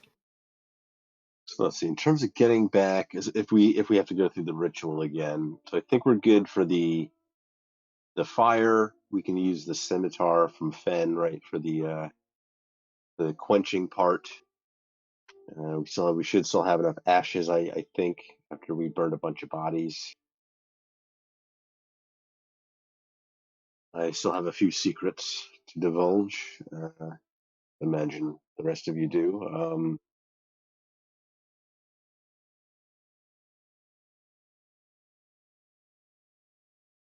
The enemy we actually needed in order to regain access.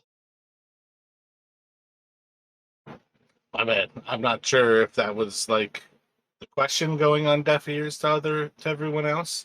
What are you guys thinking about? Like what spells you're grabbing? What are you thinking when you get to this goblet? Oh, yeah. So that was a question to the others, just to make sure there's not any of these we can still get back inside. But I think Braddock will go for Chill Touch again, which I guess is Necromancy.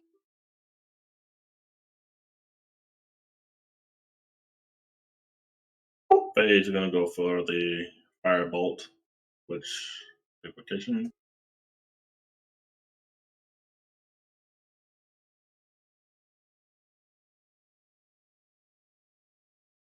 And I think I'm taking the firebolt too. Well, we may need 3 different seats, judging from that passage. Oh, right. So what are my options? I'm sorry, Mar. You've got Blade Ward as Abjuration, Mage Hand is Conjuration, True Strike is Divination, Friends as Enchantment, Dancing Lights as Evocation. It is not a Firebolt. Minor Illusion for Illusion, and Chill Touch for Necromancy. Minor illusion. Gotcha. So you guys have Dancing Lights, Minor Illusion, and Chill Touch.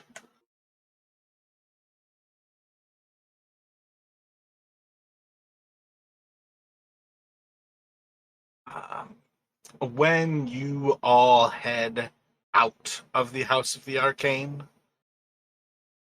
this is one of those things you're going to encounter a bunch of like stone creatures, effectively like a pack of gargoyles. As far as things go, a random encounter that isn't something especially dangerous, nor is it especially thematic. I don't see any reason why you guys should fight this.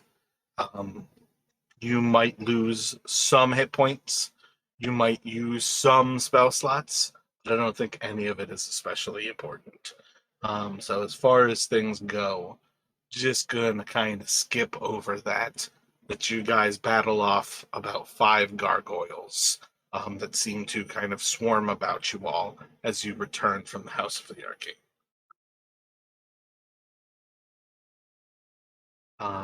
Heading back into the tubes, you all can go through the process, doing your I forgot the Arcane Octad. You can go through that process, and one after the other, walking back in. I think you guys have it all set, but do you know what everyone is doing for the Arcane Octad?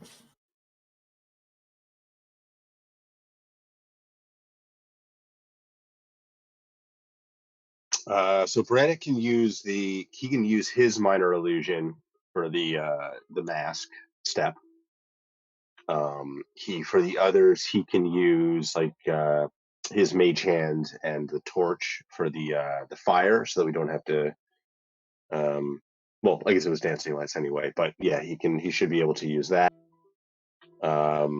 We can use the scimitar for the quenching of the flame from Fen, the magical scimitar. We have to, divulge a secret, coax a secret from the others that we can do. Do we think we have enough ashes to kind of do the circles that we need for all of us? Second time. We should. In all honesty, it just said make a circle of ash around your feet. So that being said, going off of that, it doesn't have to be. I don't think it would have to be such a large, well, just enough for us to stand in. But if if anyone's feeling doubtful about it, we could always go gather a bit more ash.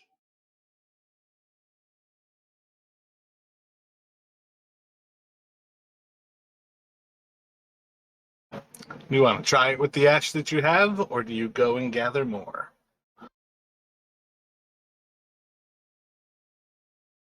Let's try it with what we have. Everything else is a reusable resource, so we either do. Let's see if we got enough before we waste any more time. Gotcha. So you guys go forward and you kind of like make a much smaller like circle with the ash this time, and maybe it's not like nearly as like finished. There's kind of gaps in it that you kind of wonder. And each of you kind of goes through the same like question of almost like, I wonder if I'm the one who didn't sprinkle enough. But when it comes time for you to step through, you each walk through without a problem.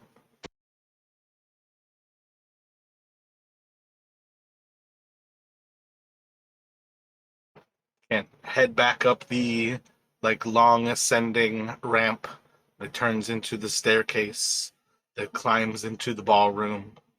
Pass through the ball, head back through the like invisible stair.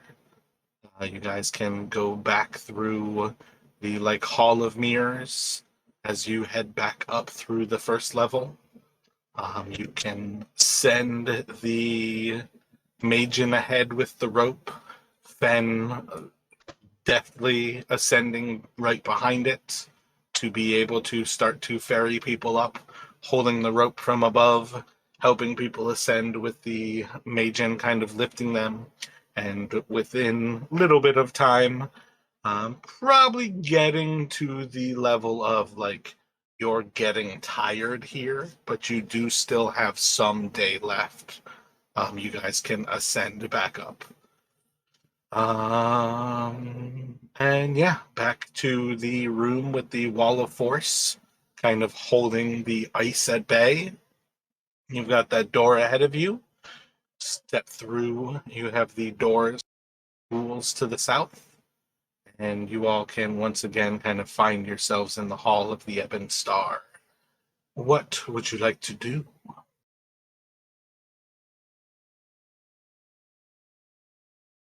So Brannick is. We don't really know what's going to happen after this. Do we press on or see if we can camp down for a bit and come at it fresh, just in case there's something waiting for us, or just in case I'm wrong? I don't think I am, but just in case. I wouldn't mind resting before we moved forward. That's leave that decision up to y'all. That probably would be the wisest choice. Should we perhaps try to pass the let's call it evening in the library again? Fine by me.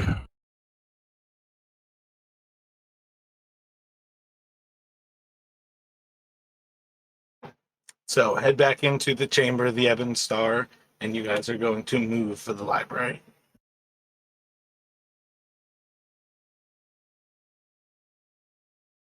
I am. Yeah.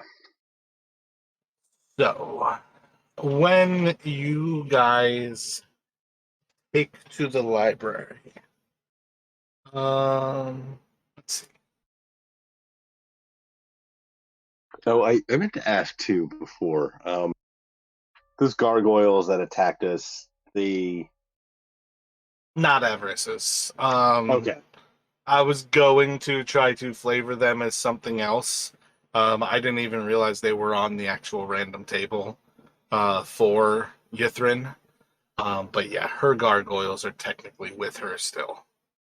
Gotcha. Okay. Just wanted to make sure I didn't like miss anything. Yeah. Okay. Um, yeah, just rolled a 00 for a percentile. Um, so right around when you all are kind of like stepping into the library, it looks like Breath kind of got left behind as the last person kind of like steps into this room. You guys are going to hear outside in the chamber of the Ebon Star muttering of voices in a vaguely elvish language. You're going to hear some sort of conversation, but it's not two-sided. It's a single voice in a language that none of you understand. What would you all like to do when you first hear this? Well, I believe we've come across a muttering something before. I think Brannek's going to try to peek out and see if he sees anything.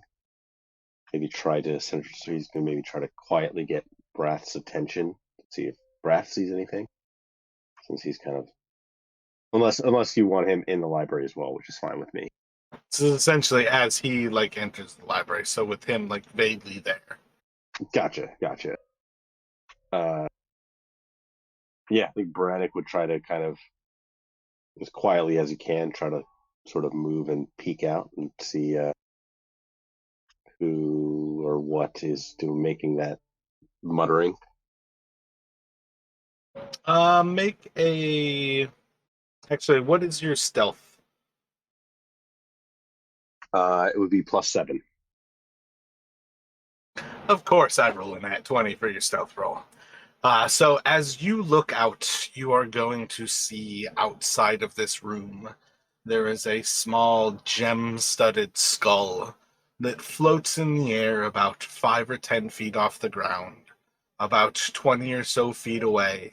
And within moments of kind of catching like a glimpse of this, you see as 1, 2, 3, 4 of these single-eyed creatures kind of steps out of the darkness of these stars in front of those chairs outside.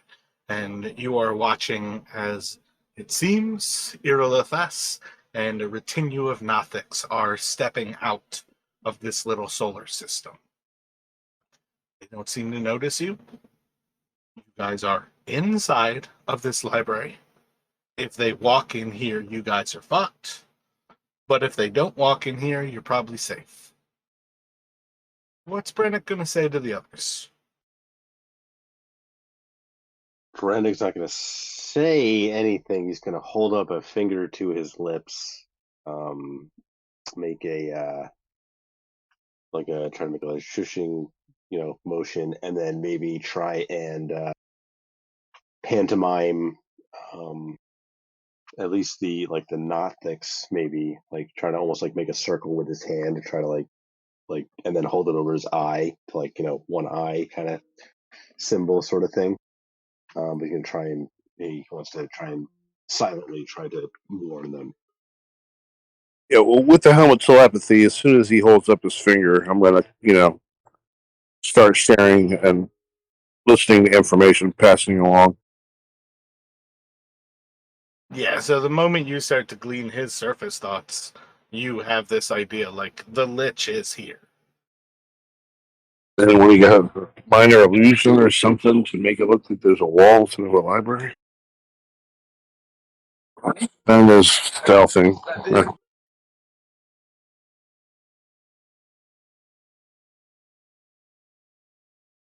I mean, there's not really a stealth thing. Like, you guys can try to be silent while you're in that room, but if something were to look in that room, there's nowhere for you guys to hide.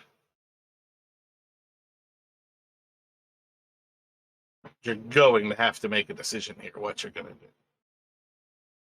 Right now, they're basically noticing there's corpses inside of that room. You guys have left Bartimaeus and Lyra out there. Whoever the female was that Arl had taken is out there. These things are noticing those bodies, so Avarice is just going to whisper, do we act? Or do we hope that they pass?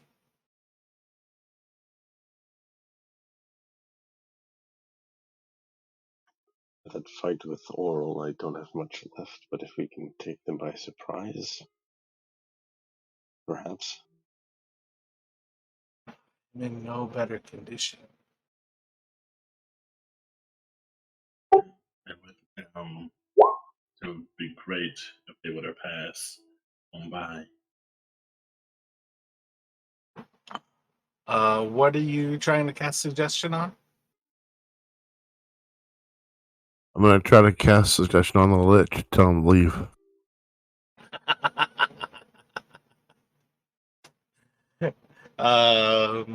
So like, is leave all you're saying basically? Don't I have to keep it simple? Yeah, like I think it says there like a sentence or two. So I'll say go to the Arboretum. Dear fucking Lord, Don. Just gonna watch as the skull floats away to one of the doors. It's gonna disappear into the darkness. Optics are gonna follow behind.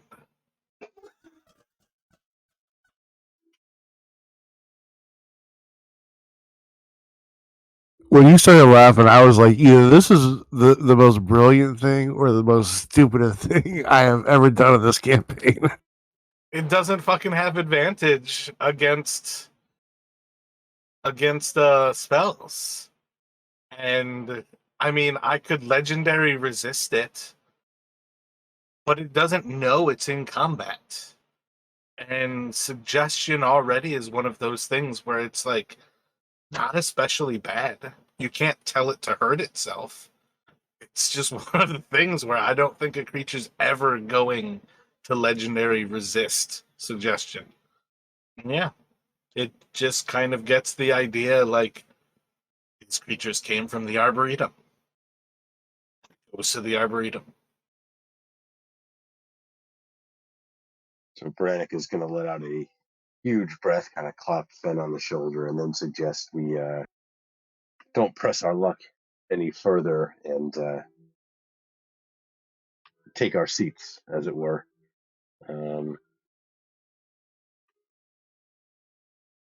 See if we can access the chamber.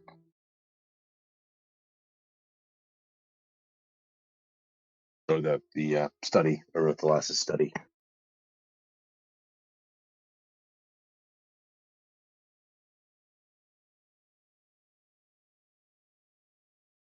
That might be the best idea for now. Otherwise, we're not here if it should return.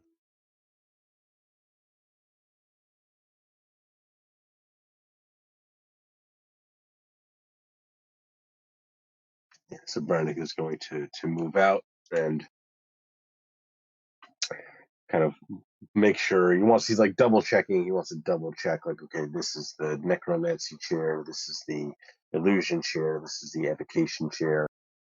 And it's almost like turning the key at the same time. He's going to suggest that we all take our seats kind of simultaneously, essentially synchronize our movements.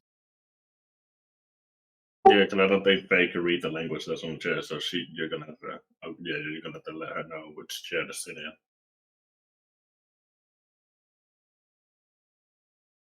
Yeah, he'll point out the evocation and then illusion for Fen, and then he'll kind of take his place at the necromancy seat.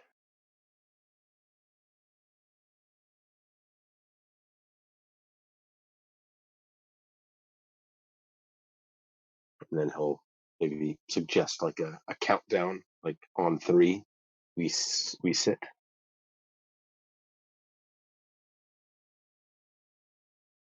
I'm cool with it.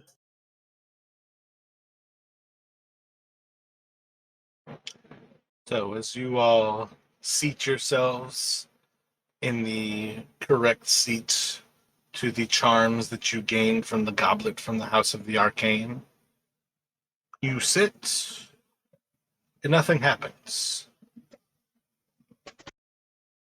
So I'm going to cast the minor illusion.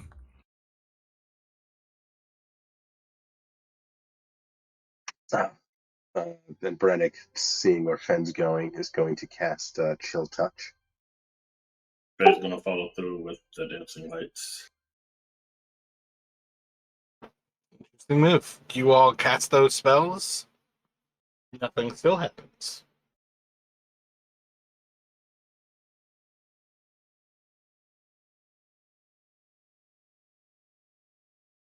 Do we have to step in? I mean, that skull came out of it. Maybe if we step in, something might happen. Maybe we'll be teleported somewhere. Because when we was here last time, I don't think anyone stepped in. Brennan, your reading from the Book of the Ebon Star is that you expect a door to be opened to the study of Irolithus. Yeah, it says Master Orothalas opens the door to his study, and 3 or more of his apprentices or those empowered by the goblet of the House of the Arcane are seated correctly in the chamber of the Ebon Star.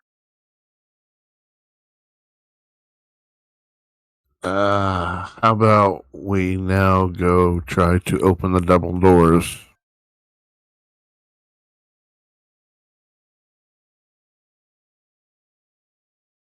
Oh, I was thinking open isn't actually open, but perhaps it means unlock or something like that. We're gonna pound our fist on hands like that would make sense. I mean, we have the spell, we cast them. It makes sense to be able to open the door. When we opened it last time, there was nothing there, and you did detect the magic on the other side. I think you said it was transmutation. Maybe casting the spells with the goblet or that thing would have changed something on the other side.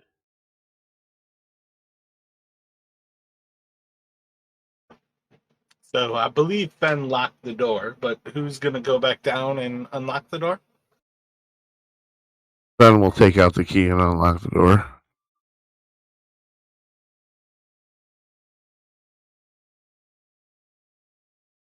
And Brennick will be moving with him. Faye's gonna follow behind.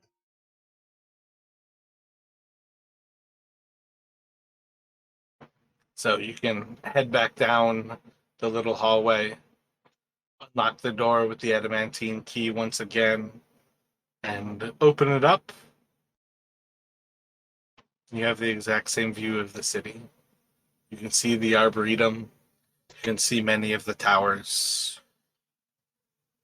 Doesn't seem to have changed, but perhaps if you step through.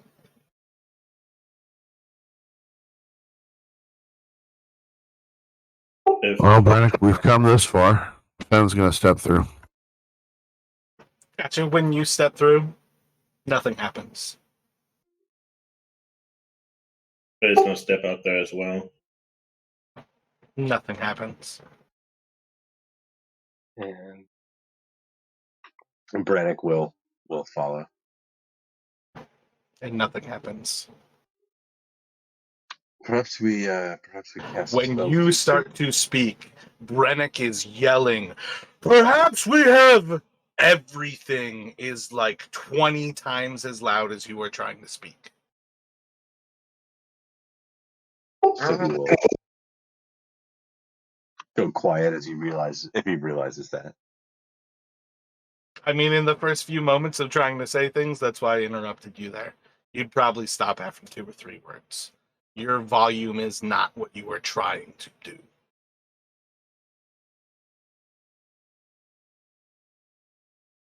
You could do an arcana if you don't yet know what's happening out here. I'm thinking this is giving it a balcony. It's some sort of spell that is essentially it's intended to be an oration kind of amplifier. It amplifies. 100%.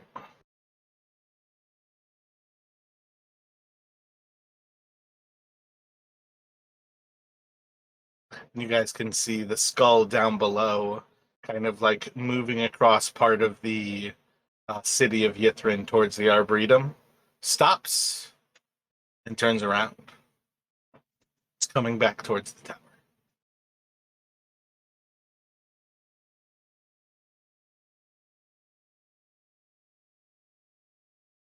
Brannick is going to try to move back inside, and then once he's back on the other side of the door, we should go. Agreed. So you guys have a limited amount of time to make whatever kind of egress that you would like to do.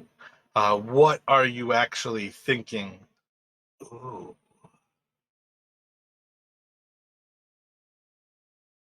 Just thought about the Magian.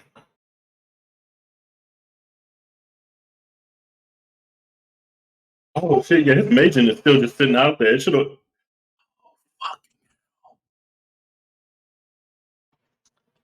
Justin, roll a d100 for me. I think I'm gonna give it a like 72% or higher for your Magian to be alive right now.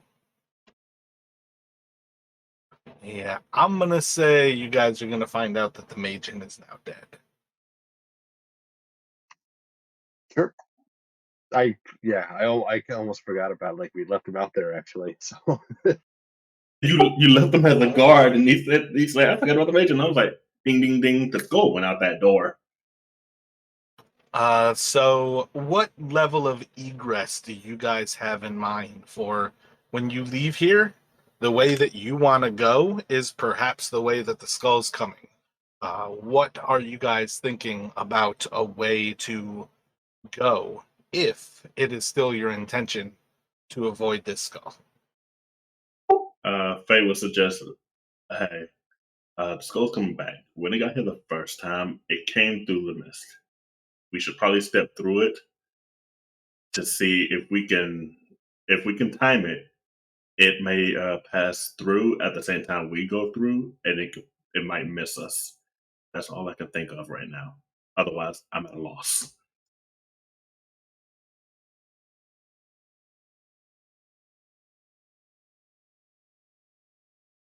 yeah, I don't have much left to fight it, but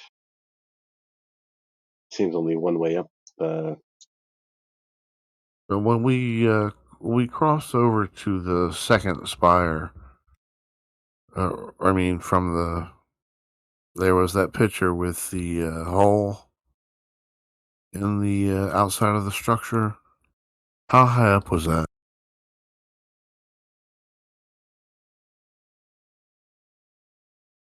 When you showed that vertical? Yeah, that one. I think we're talking about, say, like 100 or so feet to that one, and the balcony where you guys were just at is probably like 250. I think that's probably approximate distances.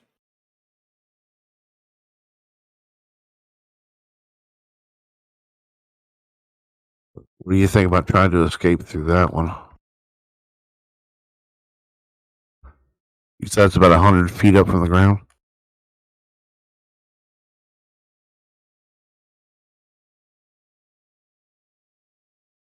Time's ticking. Make a decision, guys. Well, let's just go.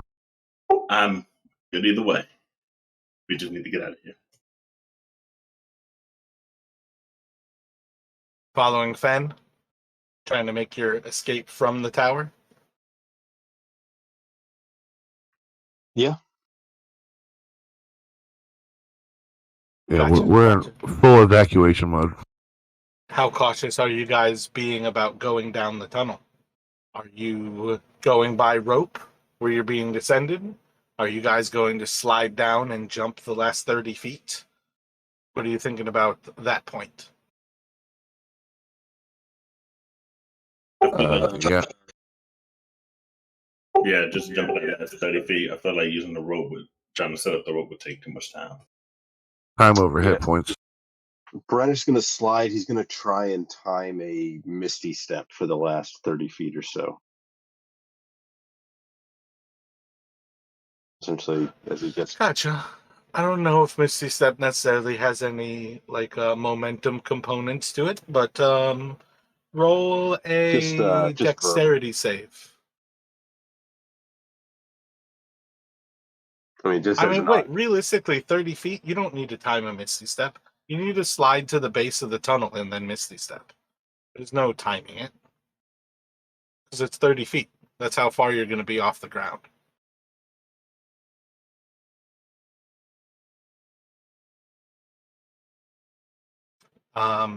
Avarice, I think she's got fly, so she's just going to fly again. Yeah, she's still got a spell slot of that level. She's just going to cast fly, having a vague idea of what what Fen is going for here. So when you guys lower yourselves to the Room of Stars, you basically have like that invisible walkway, and down below you there's probably about like 80 or so feet to where like the actual like structure of the spire is below this little walkway. Let me have each of you roll a d20.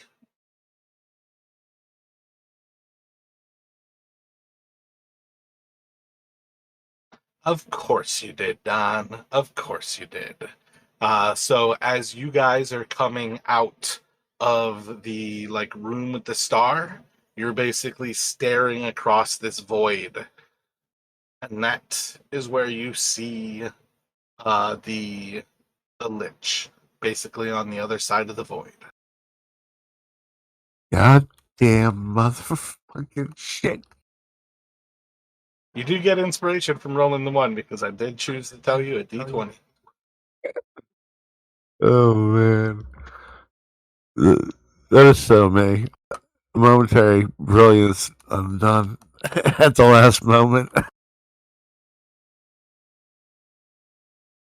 I'm going to suggest a little break here, gentlemen. Gotcha, sounds good. Let's take another break here. Come back in a couple. Kind of getting to the point where theoretically this is like the final potential battle of this place. So this is also a potential where if we're going to play next week and not just do all like wind down, this is a potential place to stop as well.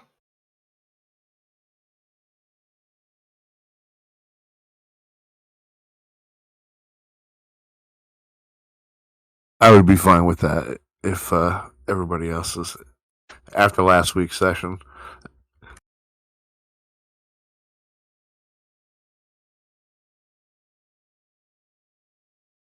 Do Judson and Rashad already step away at this point? No, I'm still here. Justin, are you there? Got it. So let's at least take the break, and the two of you can think about whether you want to go into this combat or whether we just plan on starting here next week. And then once Justin gets back, we'll make that decision as the group. Same idea as always. Take 5 minutes, take 15 minutes, but once we're back, effectively, let's shoot for being back at least before 7 o'clock. I think the others might still be away, but one thing that we were contemplating is the potential of calling it here basically said like this is effectively the last real battle, like of the campaign. So theoretically, if we're going to meet next week, we could start here, have like the last little bits inside of Yithrin, and start to move towards like a wrapping up. But it was kind of like last minute. Don thought of that, so kind of consider that while we wait for the others. Okay. Yeah. I mean, if yeah, I mean that's fine with me. I'm good either way. So Hello, I'm back.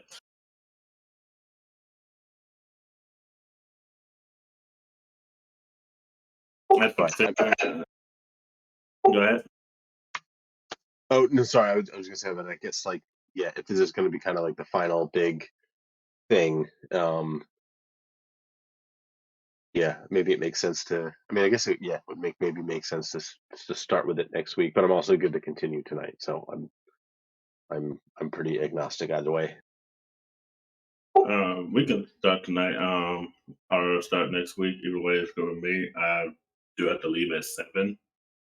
Because everyone's showing up with my next session at 7. So, But you're in Central. I feel like this is one of the things I didn't even think of until today.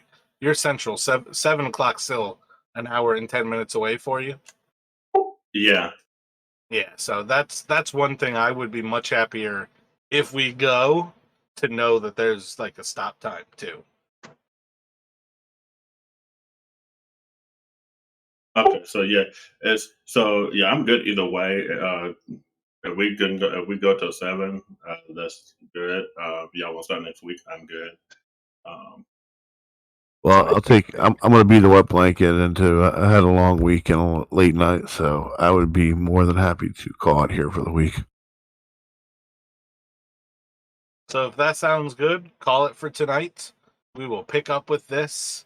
Theoretically, once you guys end this, it's more just a matter of kind of going into narratives, and you'll be given a few choices, not necessarily like big risky things.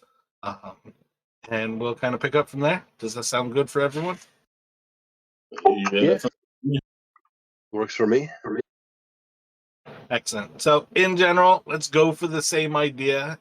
If you can give it as much time as possible next week, let's go for that. So we do have the highest probability of making sure that we wrap up the campaign while Don is still available. But otherwise, yeah, theoretically, this combat might be a long combat. There might be some interesting choices for you all to make about Yithrin.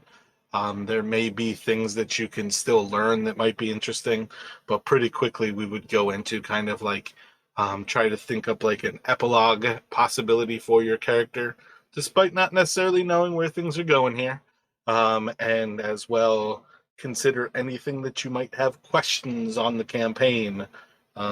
Not that you couldn't ask into the future, but just the type of thing that you might ask. And if everybody else wants to actually listen, they can kind of find out those extra little spoilers.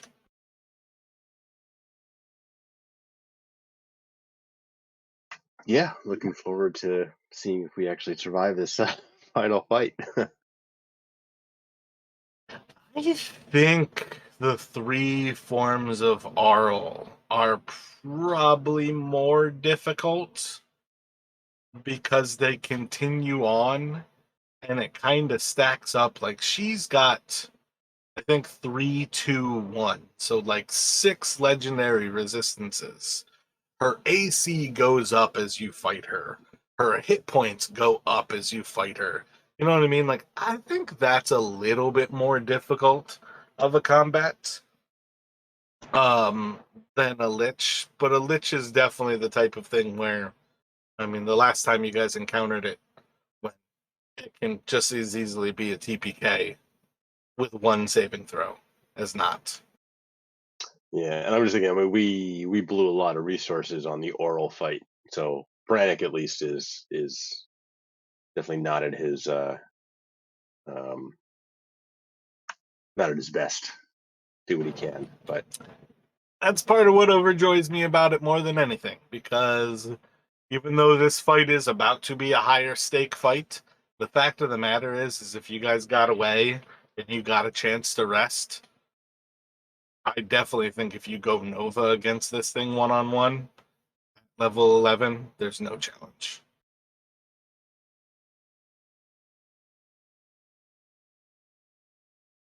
Yeah, I mean, definitely. Yeah, definitely. Yeah, raises the stakes. Just wish I'd kept a little more in the chamber, but you live, you learn. I had wondered how far you guys might get without getting any random encounters to where it's basically forced that you like encounter these two creatures like back to back. Because there was a point where it was like, fuck, why did I describe Arl at the top of the fucking spire? I should have put her at the bottom at the Mythaler. I should have had her turning off the Mythaler. So you have like the study of Irilithas in one place, and then Auril trying to destroy this thing at the base of the spire in a completely other place. But I don't know. I thought like when it came time for that, it let me play out the like Stargate kind of idea where like the Go would like take over a human form, and I really like the idea that she's like just sitting there like the clueless human who's like staring. I don't know. I like being alone. I was just like, God, how many things can I tell you guys that this is fucking Arl standing in front of you? I was like counting little tick marks on my dry erase board. Little things that are like very subtle, not necessarily clues that you have to pick up on. Not like I'm hitting you with a brick, but where I was like, I wonder who. Because one of you had to have been thinking, stop fucking talking to that bitch. Leave her alone. Walk away. I actually did think that. I was like, we should probably kill her. That was one of my thoughts when we was talking while they were talking. I was like, we should probably kill her because this is probably someone we're gonna have to fight. And I'm not sure if I can ask this question right now. Like, how long have you been here? I don't know. Like 1 or 2. I think I slept here once or twice. Actually, it was when you mentioned that was when I thought about it. When you said I slept here once or twice, I was like, this is fucking horrible. Yeah, I mean, I got a sense when you said like, are you actually like physically like making contact? I was like, okay, something's up, but I didn't want to like meta that. So Well, and yeah, that's precisely what it is. Like, you guys played it well. I feel like regardless, this group is not a group to like meta shit. But that's one of those things where like there's definitely a certain level of like I'm gonna walk through to get into that place, and it's already like, well, I mean that's dangerous enough. Let alone like if you bump into her and you actually find out like her flesh isn't even cold. Or I guess maybe it would be different that her flesh is icy cold. I'm not actually sure how I would have answered that until you actually had it happen. Yeah, Fen, I knew